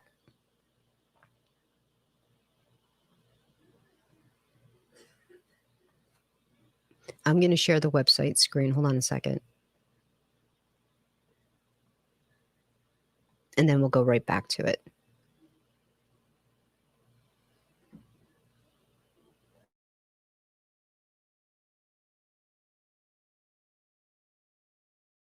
Oh, Union Crypto says caution Binance. Stop the movement on Bitcoin. You can't send it out. Spent all my money into Terrarium, Bandex, BTFA, and 3 BTFA NFTs. I'm not digging NFTs, but that's cool. That's cool. Okay, so what exactly is Pixel? Developing multi-chain crypto solutions for everyday business and personal needs. What are we building? Developing an ecosystem that accelerates the adoption of blockchain technology. That does look sweet. Multi-chain compatibility throughout the ecosystem, developing a marketplace point of service system, DeFi protocol, and more. Secure off-chain information using Chainlink's Oracle, implementing blockchain technology onto our platform. And somebody said that they were a beta tester in here and that it was really good, worked really well. Freelance NFT marketplace, a multi-chain freelance and NFT marketplace where users can become creators and trade their service products for cryptocurrencies and USD. Oh, that's interesting. Hire professionals and pay with crypto. That's pretty cool. Features multi currency support, private communication platform, multi category jobs, secure payment gateways, create user profiles, multiple payment methods, multi blockchain support, educational content, and 24/7 customer service. DeFi protocol, a multi-chain decentralized finance protocol that allows you to receive benefits as a pixel holder and more. That looks tight, you guys. Look at that. That looks nice. So here we are. What you can do on the Pixel protocol, multi-chain support, staking, our governance token Pixel will with governance voting, farming pools, cross-chain swaps, and more development in the future. So that's going to give you the basic understanding of what Pixel is. Okay, guys, just in case you were wanting to know what Pixel was, why we're covering this launch, why there's so many people that are involved with Pixel that I know, like practically everybody I know in our like creator circle is in it. Everybody got into it. I didn't, like I said, I think I just bought, it was either half an ether or one ether. I'm not sure. But if I bought half an ether, it's not that much, right? Let's just keep it real. I'm just keeping it real. Share screen. I don't understand why I can't look at more than one screen at a time. It's not right. Okay. Price is 3722 still on the Pixel launch. That is cool. That's okay. On the other screen, which I don't have pulled up right now, is Shinja. Shinja just dropped down to up 40% on the day. We were up 50% earlier. Now it is back to, oh, it's dropping. Now it's down to 38%. It was up to 50% at one point. But if it just launched, we know what's going to happen. People that got into the pre-sale, as soon as they're realizing some profits, they're dropping. They're selling. They're taking their profits. Who can blame them? Just like with Pixel, it's no different. People need their money. Let's say somebody, like I said, maybe somebody got into the pre-sale. It was just their first pre-sale. They wanted to get into it, and maybe they only bought like a couple $100 worth, maybe 200-300 worth. And now the price of ether went down to this low. So now maybe their couple $100 worth is now like $75 worth. And now they need the money. Oh boy. Oh boy. Juan says no liquidity is not locked in Saitama. What? I remember them leaking that they're slowly filling back the pool way back. And I'm like, why are they slowly filling liquidity pool if that is locked? Are you sure? When did you hear that, Juan? I specifically remember a tweet from Manny saying that the liquidity is locked for 2 years. Union Crypto wants to make a very important point here. Caution. Binance is being looked at. Make sure you have a ledger or Trezor wallet, because these crypto exchanges could go down and you won't have nothing. But not the wallet. Are you talking about the actual exchange? They can't touch your wallet though. I mean, I guess they could, right? Why would a Trezor or a ledger even exist, I guess?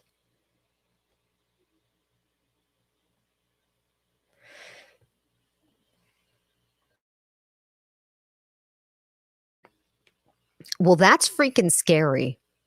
That's terrifying, Union. That's freaking terrifying. So, unfortunately, Pixel is down 2%. Like, that's not bad, right? It's just down 2%. If you consider the whole of the market, 2%, not that bad. Not that bad. Michael Crow, I've heard about that, about Binance. Pixel not listed on CoinMarketCap yet? Of course it's not listed on CoinMarketCap yet. How could it be? There's definite qualifications that you need to meet to be listed on CoinMarketCap. Just so you know, you need to have a certain market cap, you need to have a certain amount of volume based over a certain amount of days.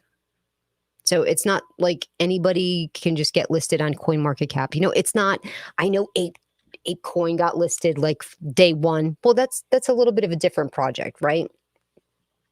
There's other tokens that got listed day one, but they probably paid somebody off or did something. And Pixel, I'm sure, doesn't have that kind of money where they're just going to pay off the executives over there at CoinMarketCap. They've got to earn their listing. Although I wonder if they're on CoinViewCap. Are you guys familiar with CoinViewCap? I freaking love CoinViewCap. Oh, I love CoinViewCap. That's Keith's platform. Do you guys remember Keith from the AMA? I love this platform. Let me just put it in here. I bet he did put it in here. Pixel. No results. Nope. Not listed on CoinViewCap.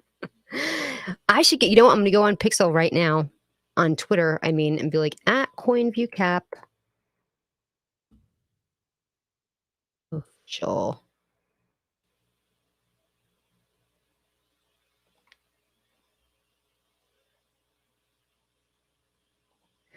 Hey, at CoinViewCap, please list at Pixel on your platform.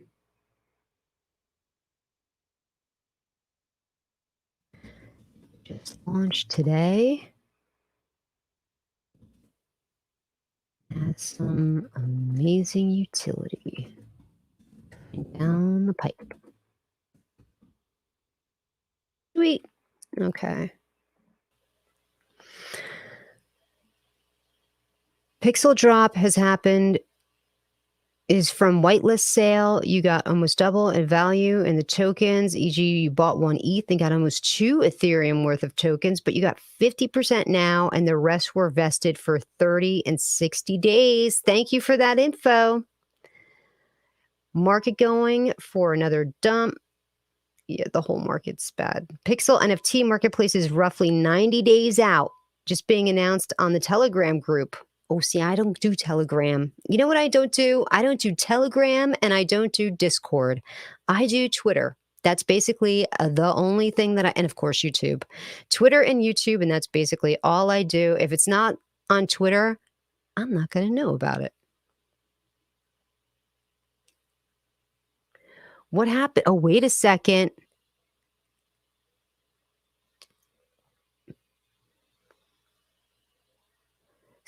Texas tornado. Texas tornado. Well, I'm the latest to get my YouTube channel terminated. Why would they terminate Texas Tornado's channel? Oh my gosh. That's not cool. That guy is, I don't know why they would go after him. Man. Twitter can be toxic at times. Juanito, you know it. It's bad. It is bad. It can be really bad. Here's the thing, like, I know people say things on Twitter that they would never say to a person in real life. It just gets ugly and terrible. What I don't agree, even though, Torres treated me like crap on Twitter, he attacked me on a daily basis. He rallied the troops to attack me on a daily basis. I don't think he should have lost his Twitter profile. I don't. He made a big portion of his living on Twitter, and I just don't think it's right. I don't think that it was not cool what he said, that he was going to bang the other dude's way. I get it. But he didn't threaten to I don't know if I can say the R word. He didn't threaten to R word her or do anything aggressive. He talked about pleasuring her, right? Like, was it vulgar and distasteful and rude? Yeah, but I just didn't think he should have been banned for it. The people that are losing their YouTube channels right now, Texas Tornado lost his. Freaking Awesome Austin got his channel suspended. Talk about a milk toast, taken no unnecessary type of like, nothing. Nothing. I don't even think this dude curses on his channel. Like very middle of the road, not talking about anything sensational, just very middle of the road. He got his channel suspended. Crypto Demon got his channel suspended. Now I don't know. I've seen a couple of his videos. Like everybody else's channel, right? Like I don't think anything that's dramatic or caused for a suspension, but like who do you think is doing it? Do you think it's the Saitama community that's reporting these people? Because they said when I talked to who did I talk to? He kind of felt like it was either the lunatics or the Vault community or Saitama. He's like, listen, it's one of these three. It's either Luna, Vault, or Saitama. And I'm like, I just don't think it would be the Vault people because the Vault people are so nice. They're never aggressive. They don't, they just don't seem shifty. I don't think Volt would do that. Saitama, I don't know if they would take the time to come over to YouTube to do that, Well, Moon, hey Moon, you're a wolf pack. Would you report somebody's channel? You were on Telegram the other day, Tammy. Okay, yes, that's very true. I was on Telegram the other day. What day? I don't remember what other day. Oh, for like an AMA with Archie Nico, maybe? Because of the puppy pack attacking YouTubers. Do you really think, Wadi, that it's Saitama? I don't know.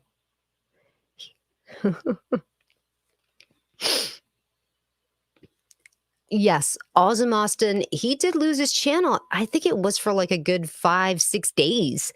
They suspended his channel. He put in for a review so that somebody could go in and physically watch a few of his videos just to make sure that he wasn't breaking any of the rules there on YouTube. And then finally, he got his channel back. Now, you're talking about somebody that, his wife is ASMR fan. She's got a YouTube channel where she eats ASMR. Like people sit there and listen and watch her eat. It's not for me, you know. She's got like 2 million people that subscribe to her. Can you imagine what she makes in a monthly revenue from YouTube? How many views she gets every single hour of every single day? Ozzy Austin, he's got to have like 50K subscribers. He probably makes a shit ton of money too on YouTube. They suspended his channel. And even though she had 2 million subscribers, she couldn't get him back right away. Like it took a long time. Like I said, Crypto Demon was suspended. And who was the other one? Jeremy, the crypto realist. Jeremy, the crypto realist, who is just so, I don't know if you guys have ever watched any of his videos. He is so just very monotone. He's very cool, calm, and collected. And whenever he gives you information, it's basically given to you just like that. Like he's so calm about everything. And I'm thinking to myself, what community would have turned this dude in? Like he's literally the Mr. Rogers of crypto YouTube, and somebody's turning him in. What's up, Maddie? Maddie's in the house. Yes, I am on early today because I wanted to cover the launch of Pixel, my friend Tangi Hamilton's token. It's not her token. She's involved with the cryptocurrency, but it's not her token. Just scammers using your pick and name. Oh, my pick and name? Are you shitting me? That happened to me yesterday on Twitter. I had somebody copy my name, copy my profile, but after my name, they put the underline thing. So they went on Twitter and were tweeting as me. And they blocked me. So I didn't know. Finally, somebody sent me a message and said, hey, someone is, basically an imposter of you is on Twitter. So I had to go report the profile and it got taken down.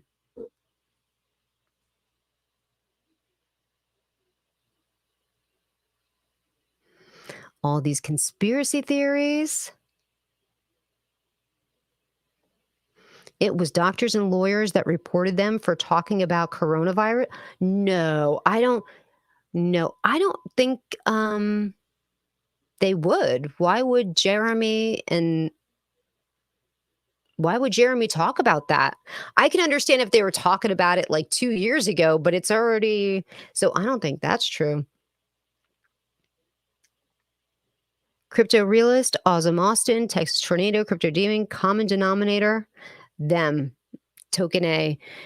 Yeah, but I just don't see that may uh, maybe they did, I don't know, but this is what I'm thinking. Why didn't they go after me? Not that I want them to, because like I said, I'm there for the Saitama holder. I'm always trying to help the Saitama holder. I just, whenever I post anything, it's truthful. I'm never fudding anything. I'm just being truthful. I'm surprised. Maybe they will come after me. I don't know. Maddie, hey man, if I get turned in, you got to help me. Yeah, I don't think that they would talk about that unless you're probably joking, right? Just scammers. Okay, I already did that. Yes, Fan does make a lot of money with 2 million subscribers and the amount of views. I mean, you could have a lot of subscribers, maybe not get that many views consistently. She's got a lot of view time, a lot of view time. Wadi's saying that's the common denominator. One is like all these conspiracy theories. ASMR Tammy, you ever think about doing a crypto ASMR broadcast? No. What would what would that look like? Just like this? Kind of like what I'm doing. Who has 2 million? Yes, ASMR fan. That's Austin, Awesome Austin's wife. Larry Jones is the Mr. Rogers of crypto and stocks, LOL, but we like him. He's super cool. They were both sick at the time with it, and their audience kept talking about the C word. Are you serious? But what about Texas Tornado? He just got his thing canceled.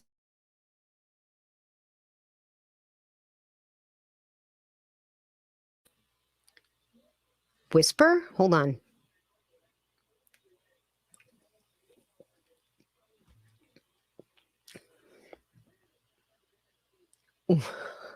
I can't even whisper. I can't do it. I can't take myself seriously enough to do that. No. Let's see. Pixel. Okay, well, we may have found a little support here for Pixel. Let's see.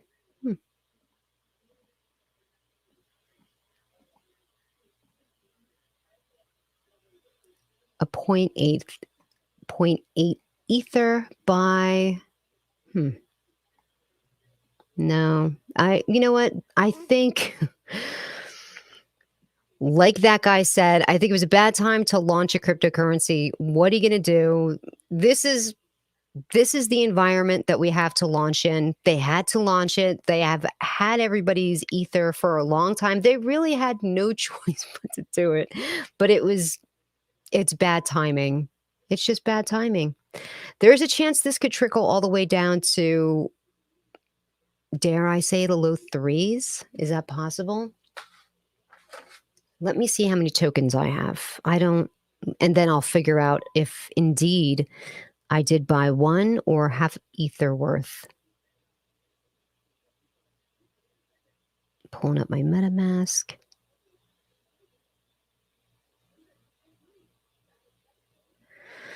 I have a little over 100,000.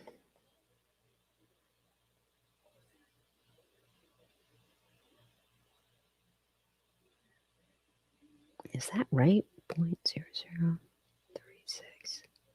Oh, no, this can't be right. Oh, no. No, this can't be right.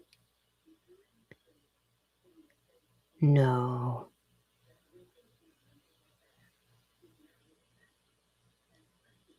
I guess, yeah, I guess it is right. I have like a little over 400 bucks only. And so I guess I did put half an ether in, then if I only have 400 bucks. So at the time, ether was worth almost $3,000 and it's more than halved. So yeah, I guess I have Only 400 bucks worth. It is a bad time to launch, I know. It wasn't the Saitama Wolfpack where they would take. That's what I was thinking. Why wouldn't they focus on Rodney, and why wouldn't they go after me? Because I think after Rodney, Sandstorm and I are big targets. Sandstorm hasn't gotten taken down, and I haven't gotten taken down. I can't even look at my accounts. They're wrecked. I hear you, Maddie. Tammy, how are your lottery plays doing? Terrible, awful. Every lottery thing that I've ever bought has trickled down to worthlessness. Kart Racing League, worthlessness, which I'm shocked because I really like that game. They actually built a cute, fun game that looks like it's professionally done. I mean, it's not something thrown together. Remember, like the Shibtoro game? They had a little Shibtoro game. It was kind of like Flappy Birds. And you could tell it was like a very basic kind of thing. It wasn't like that. It was like a legit game. And people were likening it to some Nintendo game that I don't remember. And it still trickled down to I bought 30 bucks worth of it, and I think it's worth like 75 cents now. Oh, I believe, and I'm going to say this again because I've sold all of my Ether and Bitcoin and I've stable coined up. I think we're going to see 500s for Ether. So just be prepared. I really do. I think we are. I think we're going all the way down. So anyone here ever been rug pulled? We've all been rug pulled, right? All of us have been rugged. If market keeps tanking, I'm about to open up an OF account and selling pics of my feet. OnlyFans. So you get 400 bucks now. You will get 230 days and 260 days. Okay, cool. Cool, cool, cool. Cool.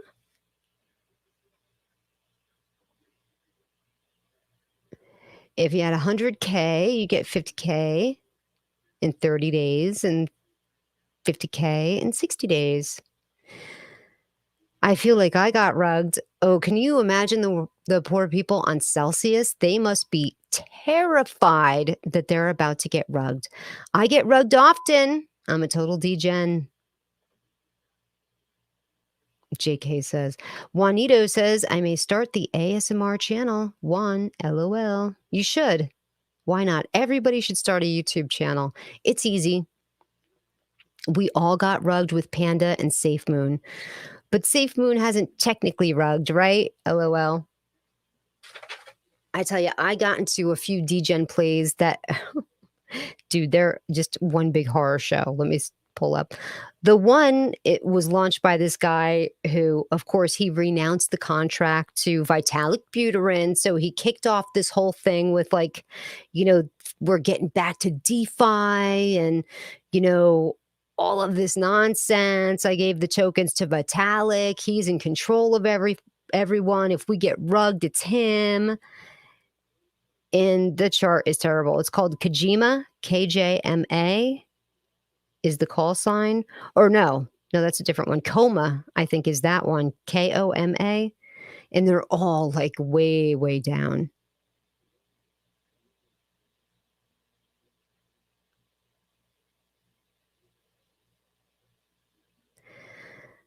And then I got into another one called Shiba Doge Predator. I don't know if any of you guys, like all of these tokens have like 150 holders.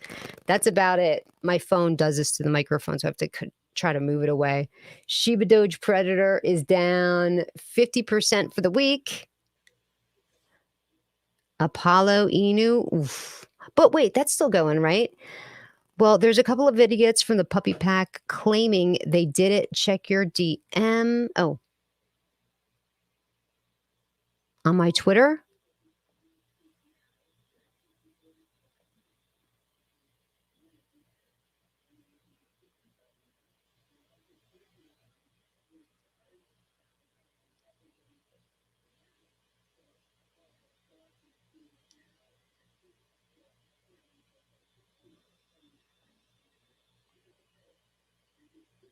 Oh,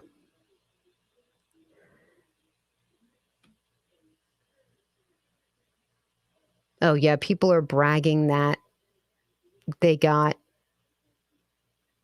the YouTuber suspended, but wait, it says, crypto realist, YouTuber not, I know you were behind these channels getting banned. Which YouTuber do you want his account to get down next? Oh gosh, you know they're gonna be saying me. But I don't think it was them. I just I just don't think it was them.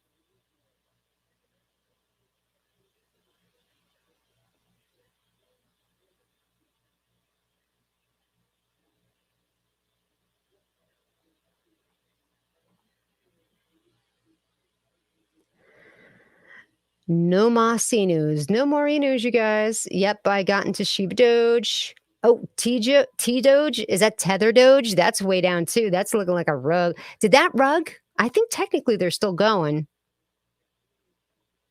Yeah, I opened up Twitter. Yeah, I saw that.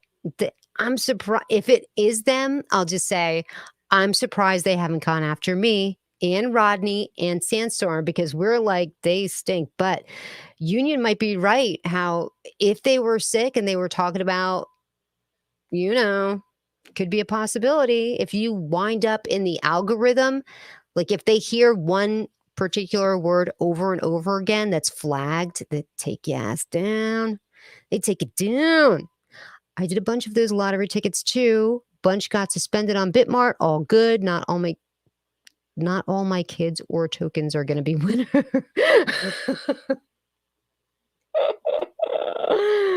That's hilarious. Remember the people you can use C phrase on another digital wallet. All you got to do is put those words and you'll have your coins. Oh, you're talking about the people from SataMask? The thing is, I wouldn't want anything attached I wouldn't want anything having to do with SataMask into any other one of my wallets. I just don't trust it. I think there's a reason why it doesn't work. I think whoever coded SataMask left an exploit in there. That's my personal belief. He was laughing through the whole process. Doge Cola, Doge Bull.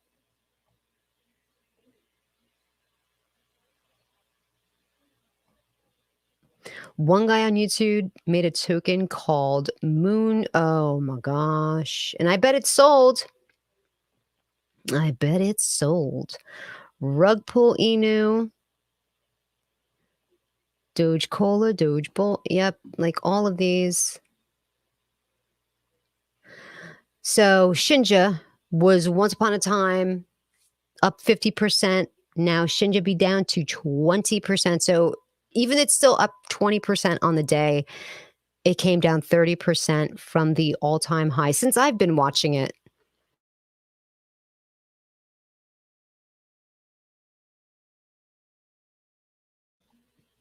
Willamette token. I've never even heard of that one. There's so many tokens, right? Oh no. Okay. Well, what I'm going to do now is just take a look at some of these cells here.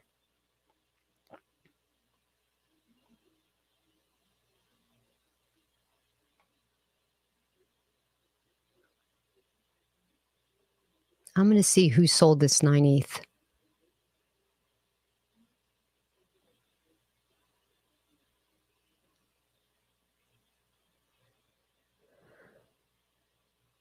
Oh, okay. Somebody, I have to, I have to report to this guy.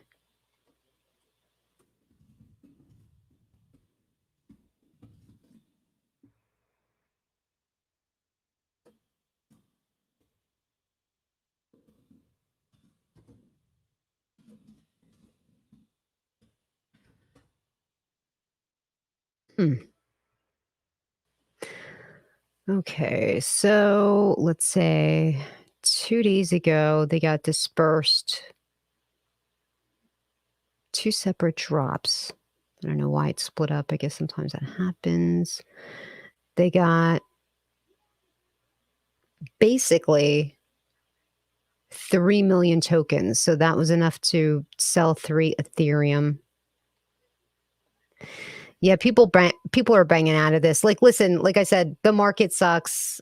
People need their money. I think people could be a little upset with Pixel that it took this long to get their money, and they're just dumping out of it. So that's any of those wallets, say Datamask, Celsius, you'll just grab your coins out of it and get rid of the wallet then after.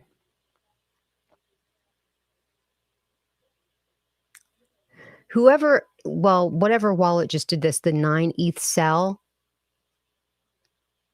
they sold their entire position. They did buy into Terrarium 5 days ago.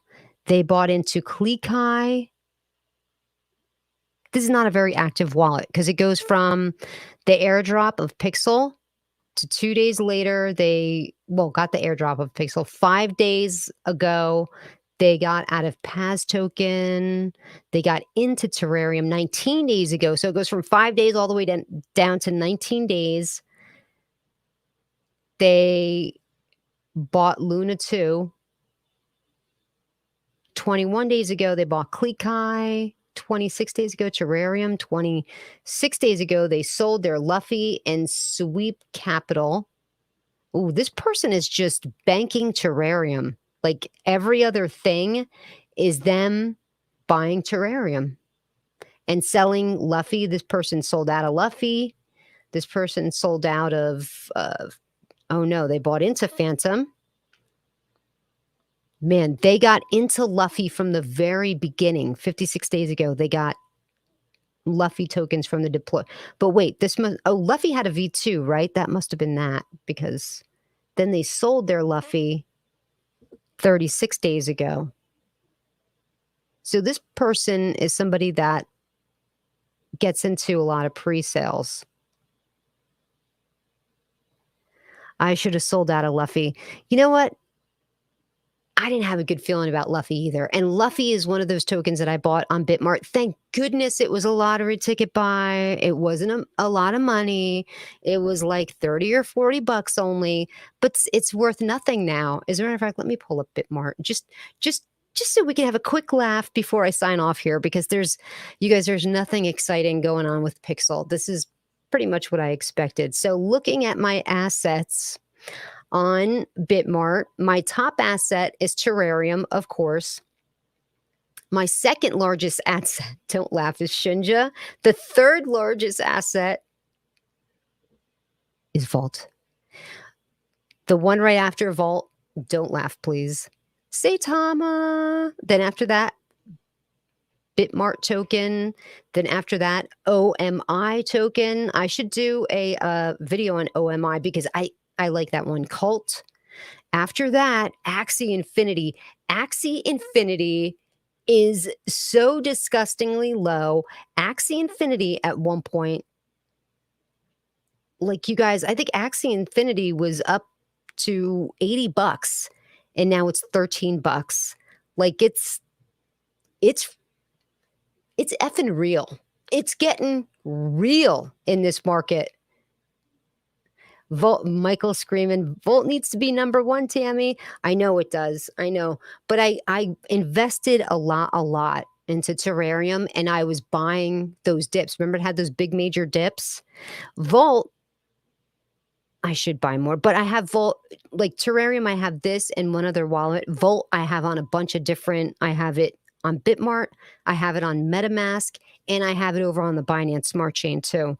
So I've got it. I mean, if I put it all together, no, Terrarium is probably still my number one investment.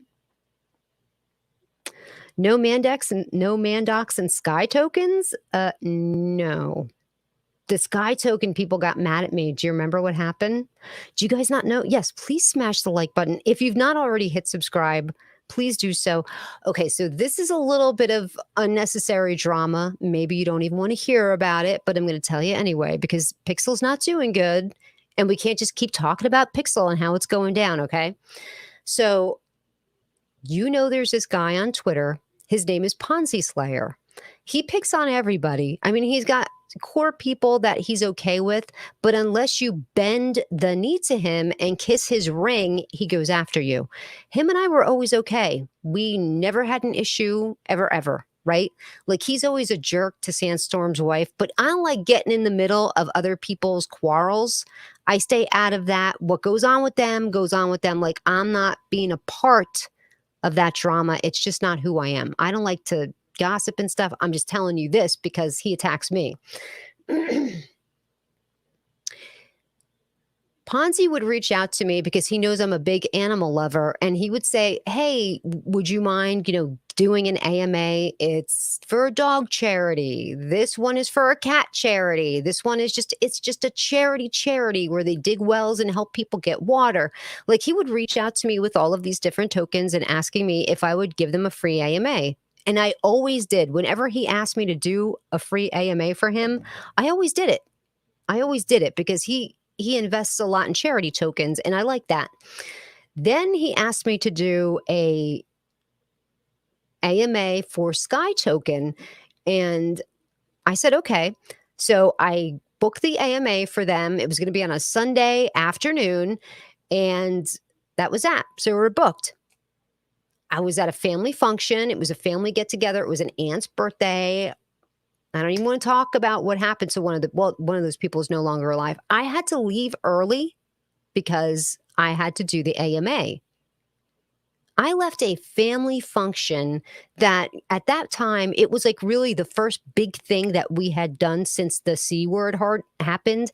And I hadn't seen these people in a long time. I was only there for like, I think an hour and a half because it started. And then I had to leave to go do the AMA, which stunk. Like, I wish I could have stayed. I should have stayed the whole time because things happened and you miss people. You never see them again. So I did that and I went home. I got ready, put on my makeup. I went. It was like 5 minutes to start, like to go live. And I went live. I'm like, oh, maybe he's running a little late or whatever. I look on Twitter. He sends me a message, the guy that was supposed to show up for Sky Token, saying, "Oh, I can't make it. We'll do it another time." No, I'm sorry. Oh my gosh, I feel terrible. I missed the AMA that you were doing for me for free. Oh my gosh, can I make it up to you? Let me pay you for your time. Nothing. Nothing. No apology, no nothing. So I went live and I blasted this guy from Sky Token. I was like, yeah, I know you're waiting for an AMA with Sky Token, but the truth is the guy bailed out, didn't apologize, very unprofessional. His name is Omar Shands, I think. Omar. I'm like, very unprofessional. I left a family function to come here to be on time to conduct an AMA for him. And he didn't even say sorry, was just like, I'm doing something else. Next time, catch you later. So I ripped him, right? I did have some tough questions for him though, because I had heard him on a separate AMA yeah, it was Omar talking about how Sky Token is owned, like a big wallet is owned by Mark Milley. And that's a pretty braggadocious thing to say. So I wanted to confirm, I wanted to get down for sure that he meant Mark Milley, the real General Mark Milley from the Joint Chiefs of Staff. But I couldn't ask him that because he didn't show up. So I was really upset. So I put on there, I'm like, you know what? I guess he just had better things to do than come and talk to my subscribers about the token, because at the time the token was worth, I think it was like $2. It wound up going to like almost $8, right? Like it would have been something good for them to get in. Of course, it's dumping now like everything else. But what's up, Rick's Mix? Thank you for popping by. And yeah. So, but him and I were okay. We were fine until Omar cried to Ponzi that I had the nerve. You're not going to believe this. Omar cried to Ponzi that I had the nerve to tell people he didn't show up to the AMA. He wanted me to say it was me for whatever reason, that whatever I couldn't do the AMA. He cried to Ponzi because it made him look bad with the guy that's really in charge of the Sky Token. He does the marketing, made him look bad. Ponzi got onto his YouTube channel and said all of this crap about me. Now, don't forget, up until then, he was part of my community. He would come on and give me super chats. He liked me. But this Omar cried to him.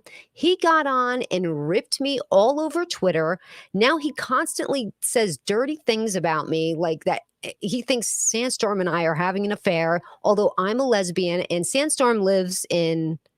I think Sandstorm lives somewhere south. I don't know where. I live nowhere near this dude, right? I got no interest in any men, none.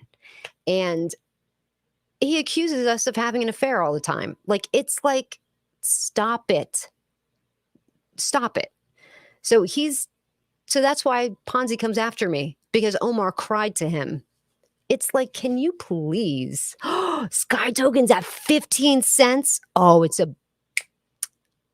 I'm sorry for holders. I am. But I like hearing that. Just because they were such jerks, just disgusting. Remember last year when people wish they had Dogecoins for 5 cents? Dogecoin could hit 0.009. Crow is at 11. This, I have to say, if there's certain cryptos that I'm confident in, Crow is definitely one of them. Crypto.com, I'm very bullish on. I don't care. I will buy that dip. I always buy Crow anyway, regardless of where it's at. I consistently buy it. So it being at 11 cents means nothing to me. I buy it and I'll just keep buying it. Especially if there's a problem with Bitmart, like crypto.com could be a major, major player. Man, considering the market is trash, it's worth buying. But Sky seems like a good project. So here's the thing. I was going to ask them all of those questions in the AMA because I'm confused as to how the technology works, right? Because as of right now, it sounds like science fiction. How can we get there? And how do we go about ensuring that we're not infringing on somebody's legal Second Amendment right to carry, right? Because a lot of states are even carry states. You don't even have to hide it. It's not even concealed. It's just open carry. How do you, because their whole thing is they can detect a mass, oh, my camera, a mass shooting or something before it happens. And I just don't understand how that's going to happen, right? How are they going to detect that? How?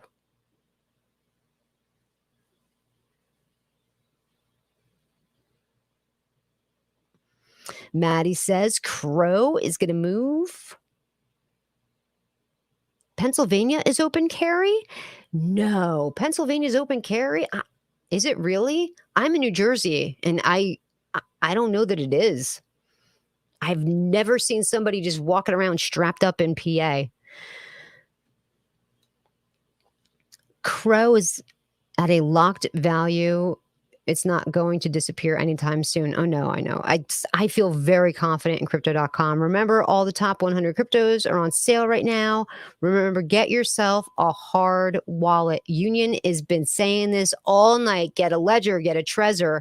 If it's not in your wallet, it's not yours. Don't forget, anything could happen. If you got your tokens on a platform, they could disappear. Anything could happen.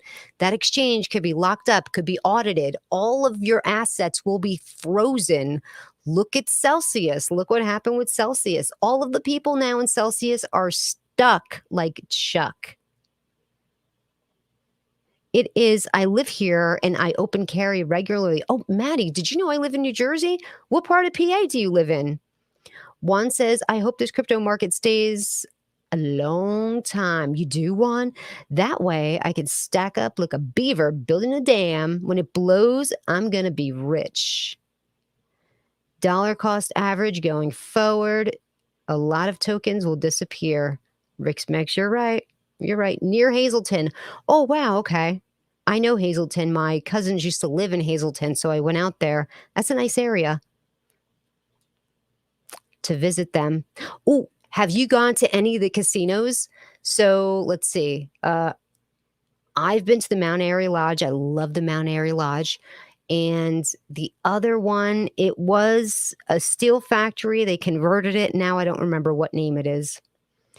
Governments are checking into those exchanges. If they take them down, crypto goes down with the exchanges.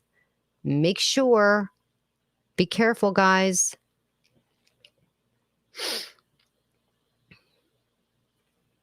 Somebody sent me messages here, so I just have to read them for a second. If you don't mind, hold on.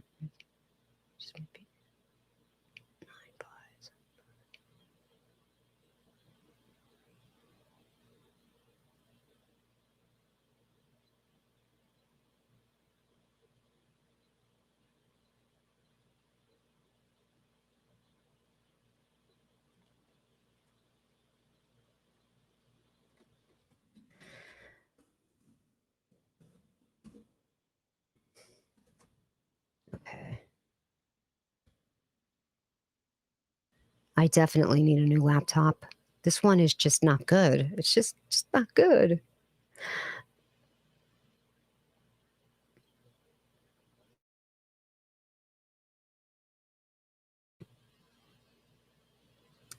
Mohegan is 20 minutes away from me. So I went to Mohegan Sun, but it was up in Connecticut. Oh my gosh. I went there, and because I had never been there before, they're like, "Oh, it's your first time staying with us? We're going to give you a suite." You guys, I walked into the suite. It was bigger than my condo. I'm not, and my condo has got to be, I think the condo is like 1,500 square feet. It was huge.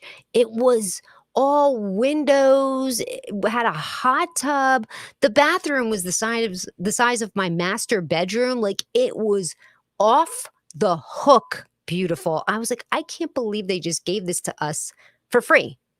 We only paid the cost of a regular room. I was like, damn. So Mohegan Sun, I loved it.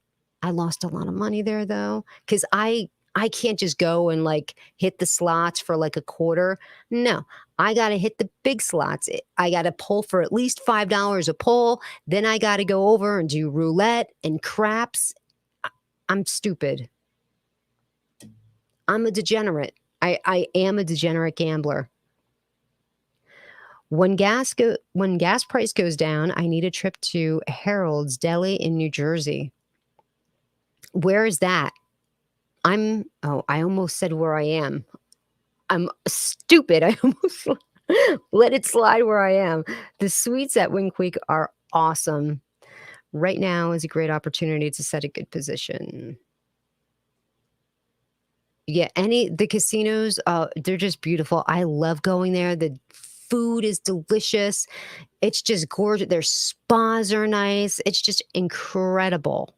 So let's take, I haven't really talked about Pixel. We've just been staring at the price. We've looked at some of we had a big ETH sell go on. Like, don't forget the 9 one happened, 6.5 one happened. But look, the price is holding steady. And you might be wondering, with all of those sells that's happening, there's not too many buys coming in. How is the price holding? Like, what's going on? How is it holding? $5 make you holla. Gas in Cali are stupid prices of a whooping $7.34. That's crazy. Eddie T's in the house. Eddie, you're late. We've been live almost for 2.5 hours already. We're not going to be live for too much longer. It's been so much fun. It really has. But I just want to take a quick peek as to why, if you've noticed, we've been live for a while. We've had a lot of sales coming for Pixel. But if you've noticed, the price is held. We've been at 2036 area this whole entire time. And that's because if we look here, we can see that the total amount of liquidity that's locked up is 619,000. Diluted market cap is 2.7 million. I wonder what the market cap is. Holders, 280 holders. A lot of people got into the pre-sale. For one Ethereum, one Ether, you can get 325,000 Pixel tokens. So far, since it's launched, The volume has been 77,000. That's going back and forth, buys and sells. A total of 433 transactions. But because that market cap is strong there, nice and strong, that's why the price is holding. Even though we've had some big sells, like mostly, let me go down. Let me go down and keep it real. It's been mostly sells. It's practically all sells. There's some buys coming in at launch, but when you look at the spectrum of it, let me see how many. There was a 13 ether buy, which was great right at the beginning, and collectively, I'm trying to count how many ether here. I would say about collectively, there's about 25 ether that was purchased since launch, and way more ether sold, and the price seems to be holding up. It's only down 4.22%, and that's because there's so much money in this token. So much money in this token. So that's why the price is holding nice and strong. Edison. Okay. That's a little bit of a drive for me. Tammy, you do know your Hex will get 1-for-1 copy when Pulse Chain is live. Yes, I do know that. I'm psyched for that. Koma Inu, baby. Koma Inu looks like crap right now, along with the rest of the market. That's awesome. Anytime you can get a free copy of something on the Pulse Chain, everybody should do it. Let me look at Koma Inu. Let's check it out. Now, which one is that? Oh, that's the DeFi. That's the one I told you I degened into, you guys, where it's like, oh, we're getting back to DeFi. Everybody's forgotten what DeFi is about. And there's not that many.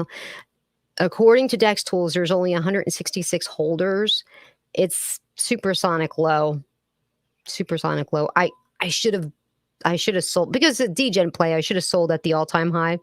I don't know why I thought it was going to go higher, because they had this narrative of like, oh, we've, sent our tokens to Vitalik and we're going to do all this, I got caught up in the FOMO. I got caught up in the FOMO for sure. And now there's another one called KJMA, Kojima. Hey, you guys want to hear the funny story, though? So there was this one token that hired Crypto Demon to make a review for them. They're called Galactic Inu. And so he took the money. He was supposed to do the AMA. And then he's like, well, I have some questions about the token. And they're like, no. No, just, make the video. And he's like, this is a rug pull. This is ridiculous. I'm not going to, they're like, well, then send our money back. If you think we have ill intent, please send our money back so we can get somebody else to do the review. And this is one of the tokens I made, not a review video on, but it was a degen play. So I talked about 3 separate projects. This was one of them. So he kept their money. Crypto Demon kept the money, didn't make the video, and totally slandered them all over Twitter. And that's the one degen token where I made a lot of money on it, because I rolled big with this one, and it's still way, way, way in profit. So it's funny. The one thing he accused of being like a horrible project is the one thing that's holding up. It's funny how things work out sometimes. Let me just peek at Saitama. So, Shibnobi Kang is in the house. Now, Shibnobi Kang, he's a degen too. So he wants you to know that Koma Inu is the real deal because he believes in it, the whole DeFi story. And Shibnobi says, why higher? Because it's community driven, more community action, higher floors. The top wallets are diamond handed AF. Hashtag Koma Inu. So there's a lot of different communities in tonight's live stream. Onward to Valhalla says, what are your thoughts on Shibnobi? We did look at the Shibnobi chart before, and as of right now, their BSC launch. Now they're buy chain. Let's see, 23.78 up for the day. on the Binance Smart Chain for Shibnobi, looking good. They were up by 50%, but they came on down. But for now, we are just going over some degen plays because, the pixel launch hurts. It hurts. There's not too much action. Nobody's buying it. There's been a lot of sells, but the floor has held, hasn't dropped that much in price because of the market cap. A lot of people got into the pre-sale. Saitama, the price on Saitama as of right now is 202607.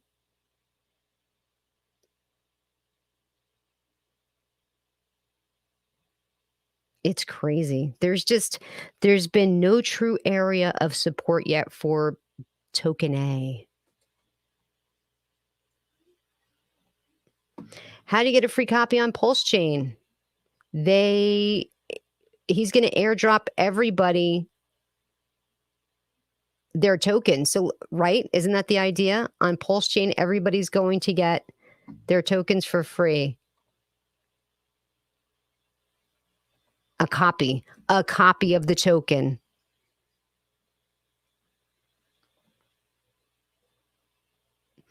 Koma Inu is here to stay, Tammy. I hope so. Well, I know. Like I said, they renounced the contract to Vitalik Buterin. They stuck it there in his wallet. So if it gets rug pulled, they say it's going to be rug pulled by Vitalik, but he's not going to do that. Heavy into H-bar. Yeah, I have H-bar too. I have it on my crypto.com exchange. Tammy, did you see the UFC is promo V-Chain? No, I didn't. That's cool. Listen, any kind of marketing that anybody is doing, I think is the right thing to do. I hate it when devs go silent, when devs go quiet, and they're like, oh, the market's bad. We don't want to talk about our project right now because nobody's buying anyway. So why do we want to hype the token? We want to wait until the market goes up before we start talking about it and marketing it. No, now's the time to reassure your investors that everything is okay. The token itself is going well. We're just working on utility, continuing to work. We're staying busy. I know the market's down. This is the best time to DCA. And, we got this. We're working. While the market's down, we're busy working. That's what people want to hear. They don't want to see silence. It bothers me to no end when you get into a cryptocurrency and at first the dev tweets like 5 times a day, and then they're just silent for days on end. Nothing upsets me more than that. I have no use for them. I have no use for developers like that. It's like they want the community to work more than they do. Oh, well, the community didn't tote it, so what are you gonna do? They're not showing it. Remember, have a diversity wallet. Don't have all your money on one crypto. Remember, don't spend money you can't spend. But right now is the best time to buying. And if it goes down after you buy the dip. Yes, I did say that. Ethereum to 500. I did say that.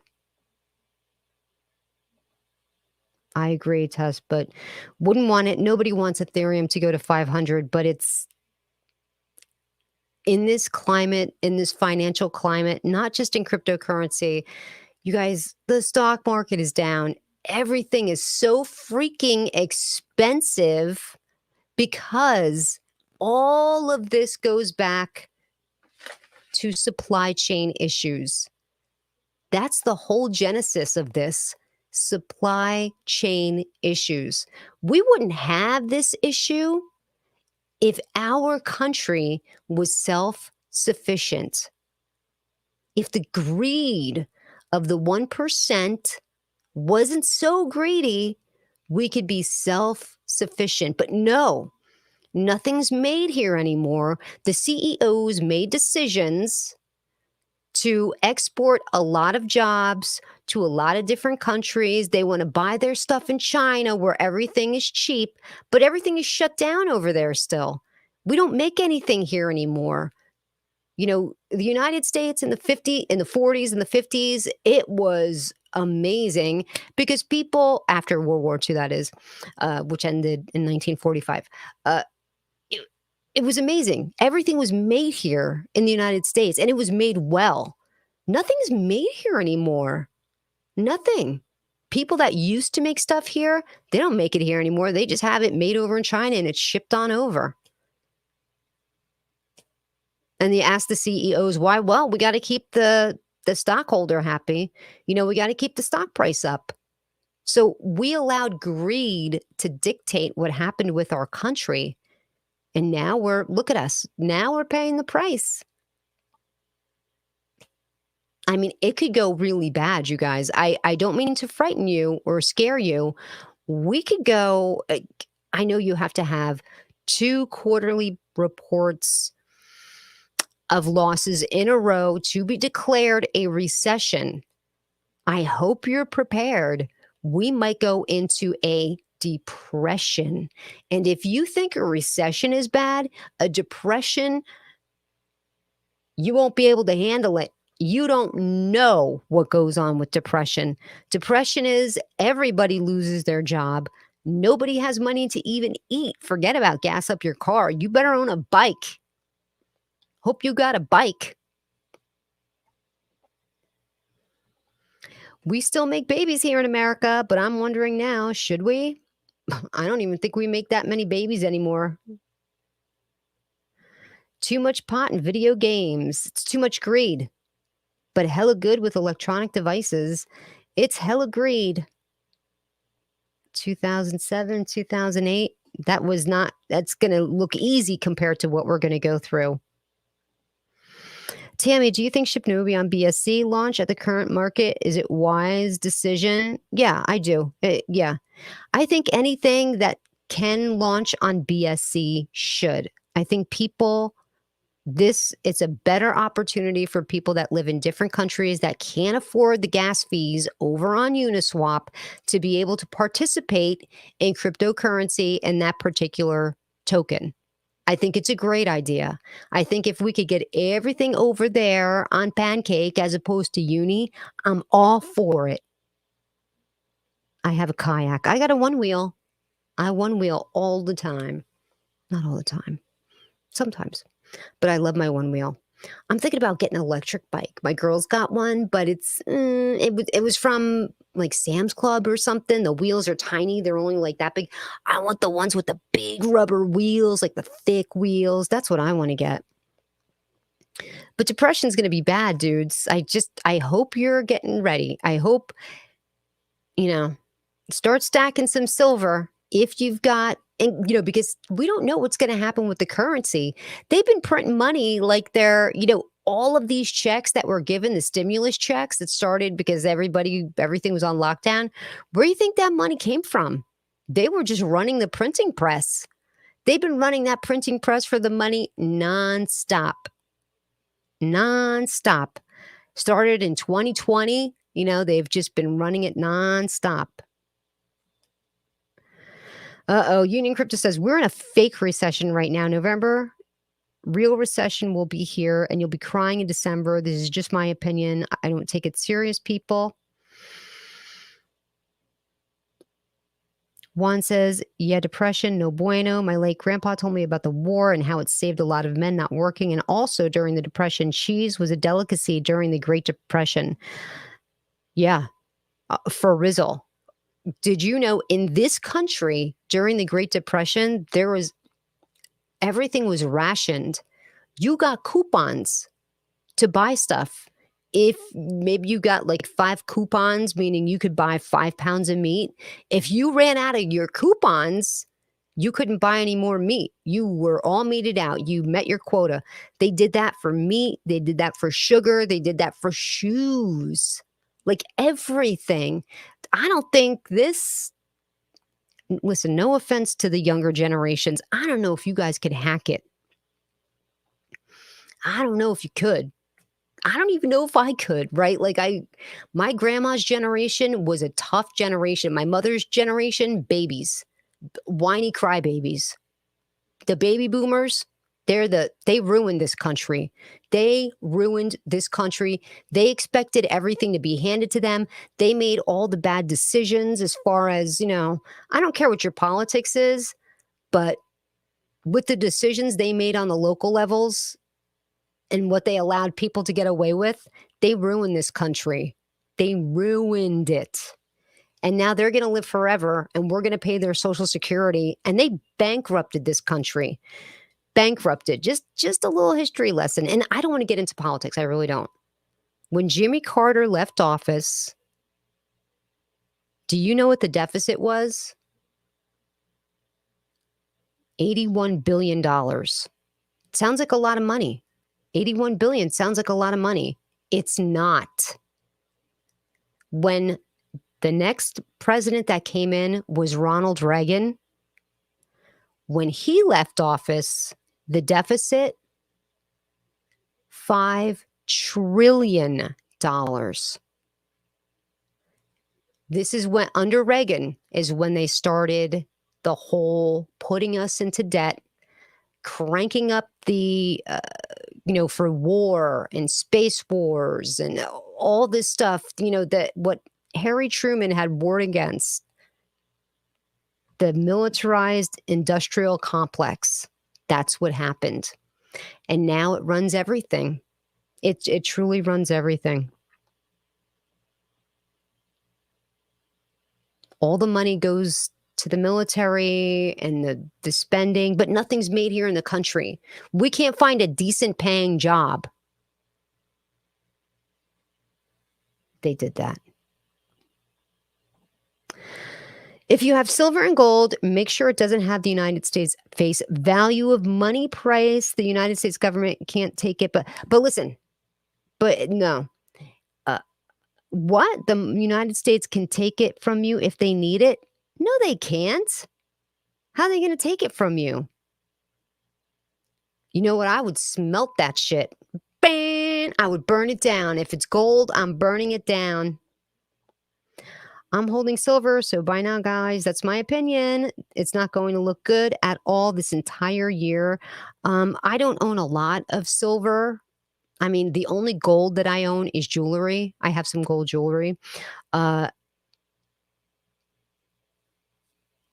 do have some silver coins that I got, and I have a small silver bar only because it was like the coolest thing I ever saw. So I bought it. But no, is that true? They could take it from you? How did they know you're going to have it? How would they know to go get it from you? Why would they need gold? Well, I know they need silver, those precious metals, in order to make certain capacitors, microchips and stuff that they need for electronics. But man, they could just take it from you. They should have to buy it from you. They shouldn't be able to just, well, I guess, you're right. It's the government. What am I thinking? Of course they're going to take it from us. They suck. Yeah, it was called Reaganomics. And you know what the funny thing is? The baby boomers, they loved him. They loved him. It's only hindsight. All these years later, you could see what he put in place. Now, you ask people why they like Reagan, and they're like, oh, it felt good to be an American. That's when the whole genesis, and this is not, listen, I like history. It's all I care about. I don't care about politics. It was in that subset of time where he was in office where the major amount of jobs were starting to be exported to another country. Lee Iacocca, who was the CEO of Chrysler, he was one of the first people, like truly the architect of outsourcing jobs. The stock of Chrysler was going up and up and up, and people couldn't figure out what was happening. How was he able to get the stock price up this high? How were they so profitable? And then he said, well, all of our paperwork is no longer done here. We're getting it outsourced over in India. It may not have been India, though. I can't remember. Anyway, the other companies heard this, and they needed to compete with Chrysler. They needed to be able to get their price, the price of their stock up. So they started to follow his blueprint. And there she went. This whole country was then dictated on what is the price of your stock. And then it came to the CEOs just, okay, how are we going to get our stock price up? Instead of worrying about making a good product that people would want to buy and lasted longer, instead of being disposable, everything breaks in a couple of years, they would start trimming jobs. Oh, we're going to trim the fat over here. We're going to trim the fat over here and trim the fat. And they keep trimming, trimming, trimming until they trim away the whole workforce.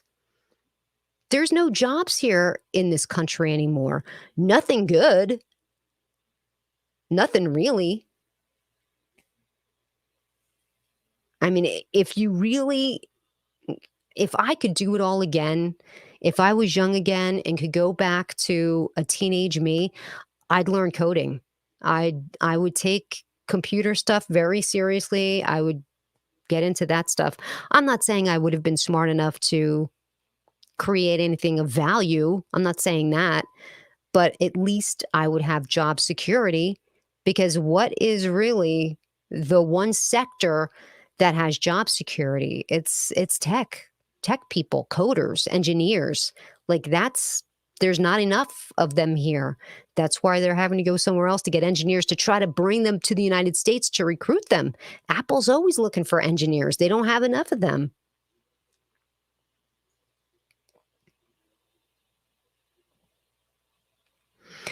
Harry Truman had the worst deficit after World War II from 1.3 to 27.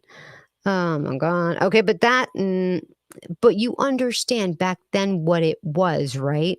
Like all of the soldiers came home and they invested in the soldiers doing the GI Bill, right? Like the practically every soldier that went off to war was able to then go to college because of that GI Bill. And what happened then was the country started to get educated, and the workplace just blossomed here in the United States. Where this is when they invested in the people. There was a boom of housing, there was a boom of industry. A lot of social progress had to be done because people don't forget, like you and I take for granted. Well, it probably is not going to be now, but Social Security. When you get older, you're going to have your Social Security. Social Security wasn't always there. Like you had to save money for retirement or you went to go live with your kids. There was no government giving you money. That all just started. So that had to be funded. So yeah, I mean, you say stuff like that, but it was really those social programs that needed to be done.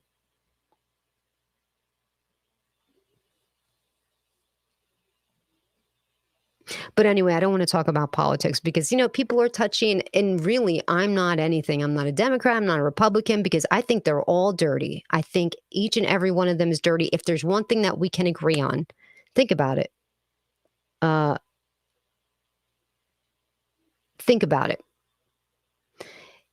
It's that no politician should stay in office for longer than 2 terms. They shouldn't let these people sit over there for 20 years, 30 years. I don't care if they think they're good. At some point, they're all dirty. They're all rotten. They're all there for the wrong reason. I think that we need to make it so that you serve, time limits, term limits. 2 terms, you're gone. Thank you for serving your country. Goodbye. That's the way it should be. People shouldn't grow roots into the seats. It's not Pelosi, Schumer, Chuck, uh, all those dudes. Goodbye. Goodbye. I don't want any of them there. They're no good. They're not serving us. They're all filthy, dirty rich. I don't know how they made it. I'm sure they maybe, had insider info on some things. I'm sure they did. It's not good. What's up, Step Nation? I appreciate you. Term limit of 10 years. They're all liars. Yes. Yes, very true.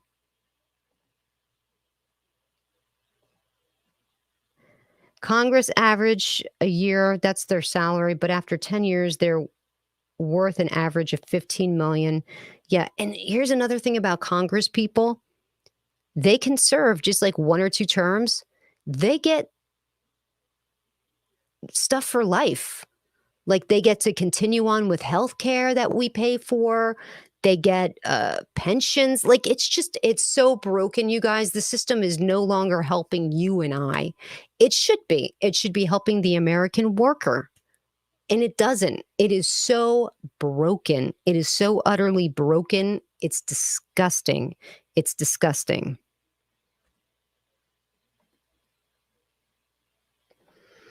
We all know those politicians are demons, but no one ever does anything about it. The devil lives. Been trying to get rid of Mitch McConnell for 20 years. He's been in about 40 years. Yep. Keep money out of politics, SD Train. You are so right. It's disgusting. Look at what's going on with the gun lobby.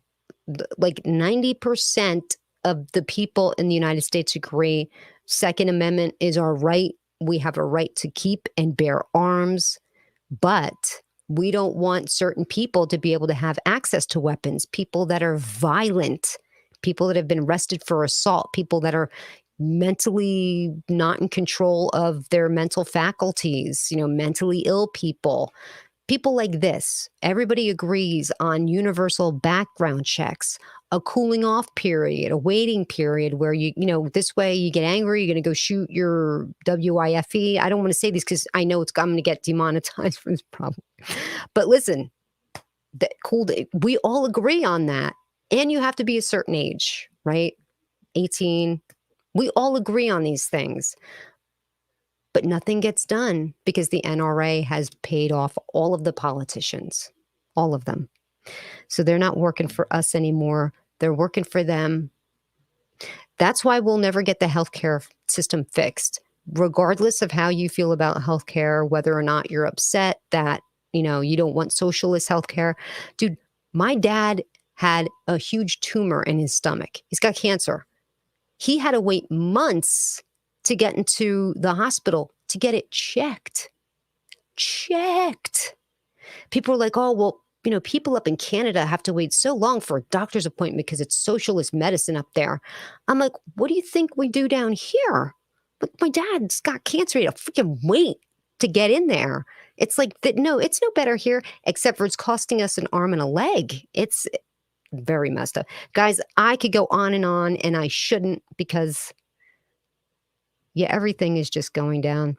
Maddie says you should be 21 to buy and own any gun. Yeah. Yeah, I don't want crazy people to have guns. I don't. I know because I said the G word that we're going to, this whole stream is about to get demonetized. I know it. I could smell it. I can feel it. Anyway, Pixel, even though we've had some major sells, the price is still holding strong right here. Like you could clearly see we have an area of support here. Okay. A nice area. Although this is 1 minute candle. So 1 minute candles, never mind, shouldn't be trusted. Guys, I really appreciate Watch House of Cards. I love that show. Oh my gosh. I love that show.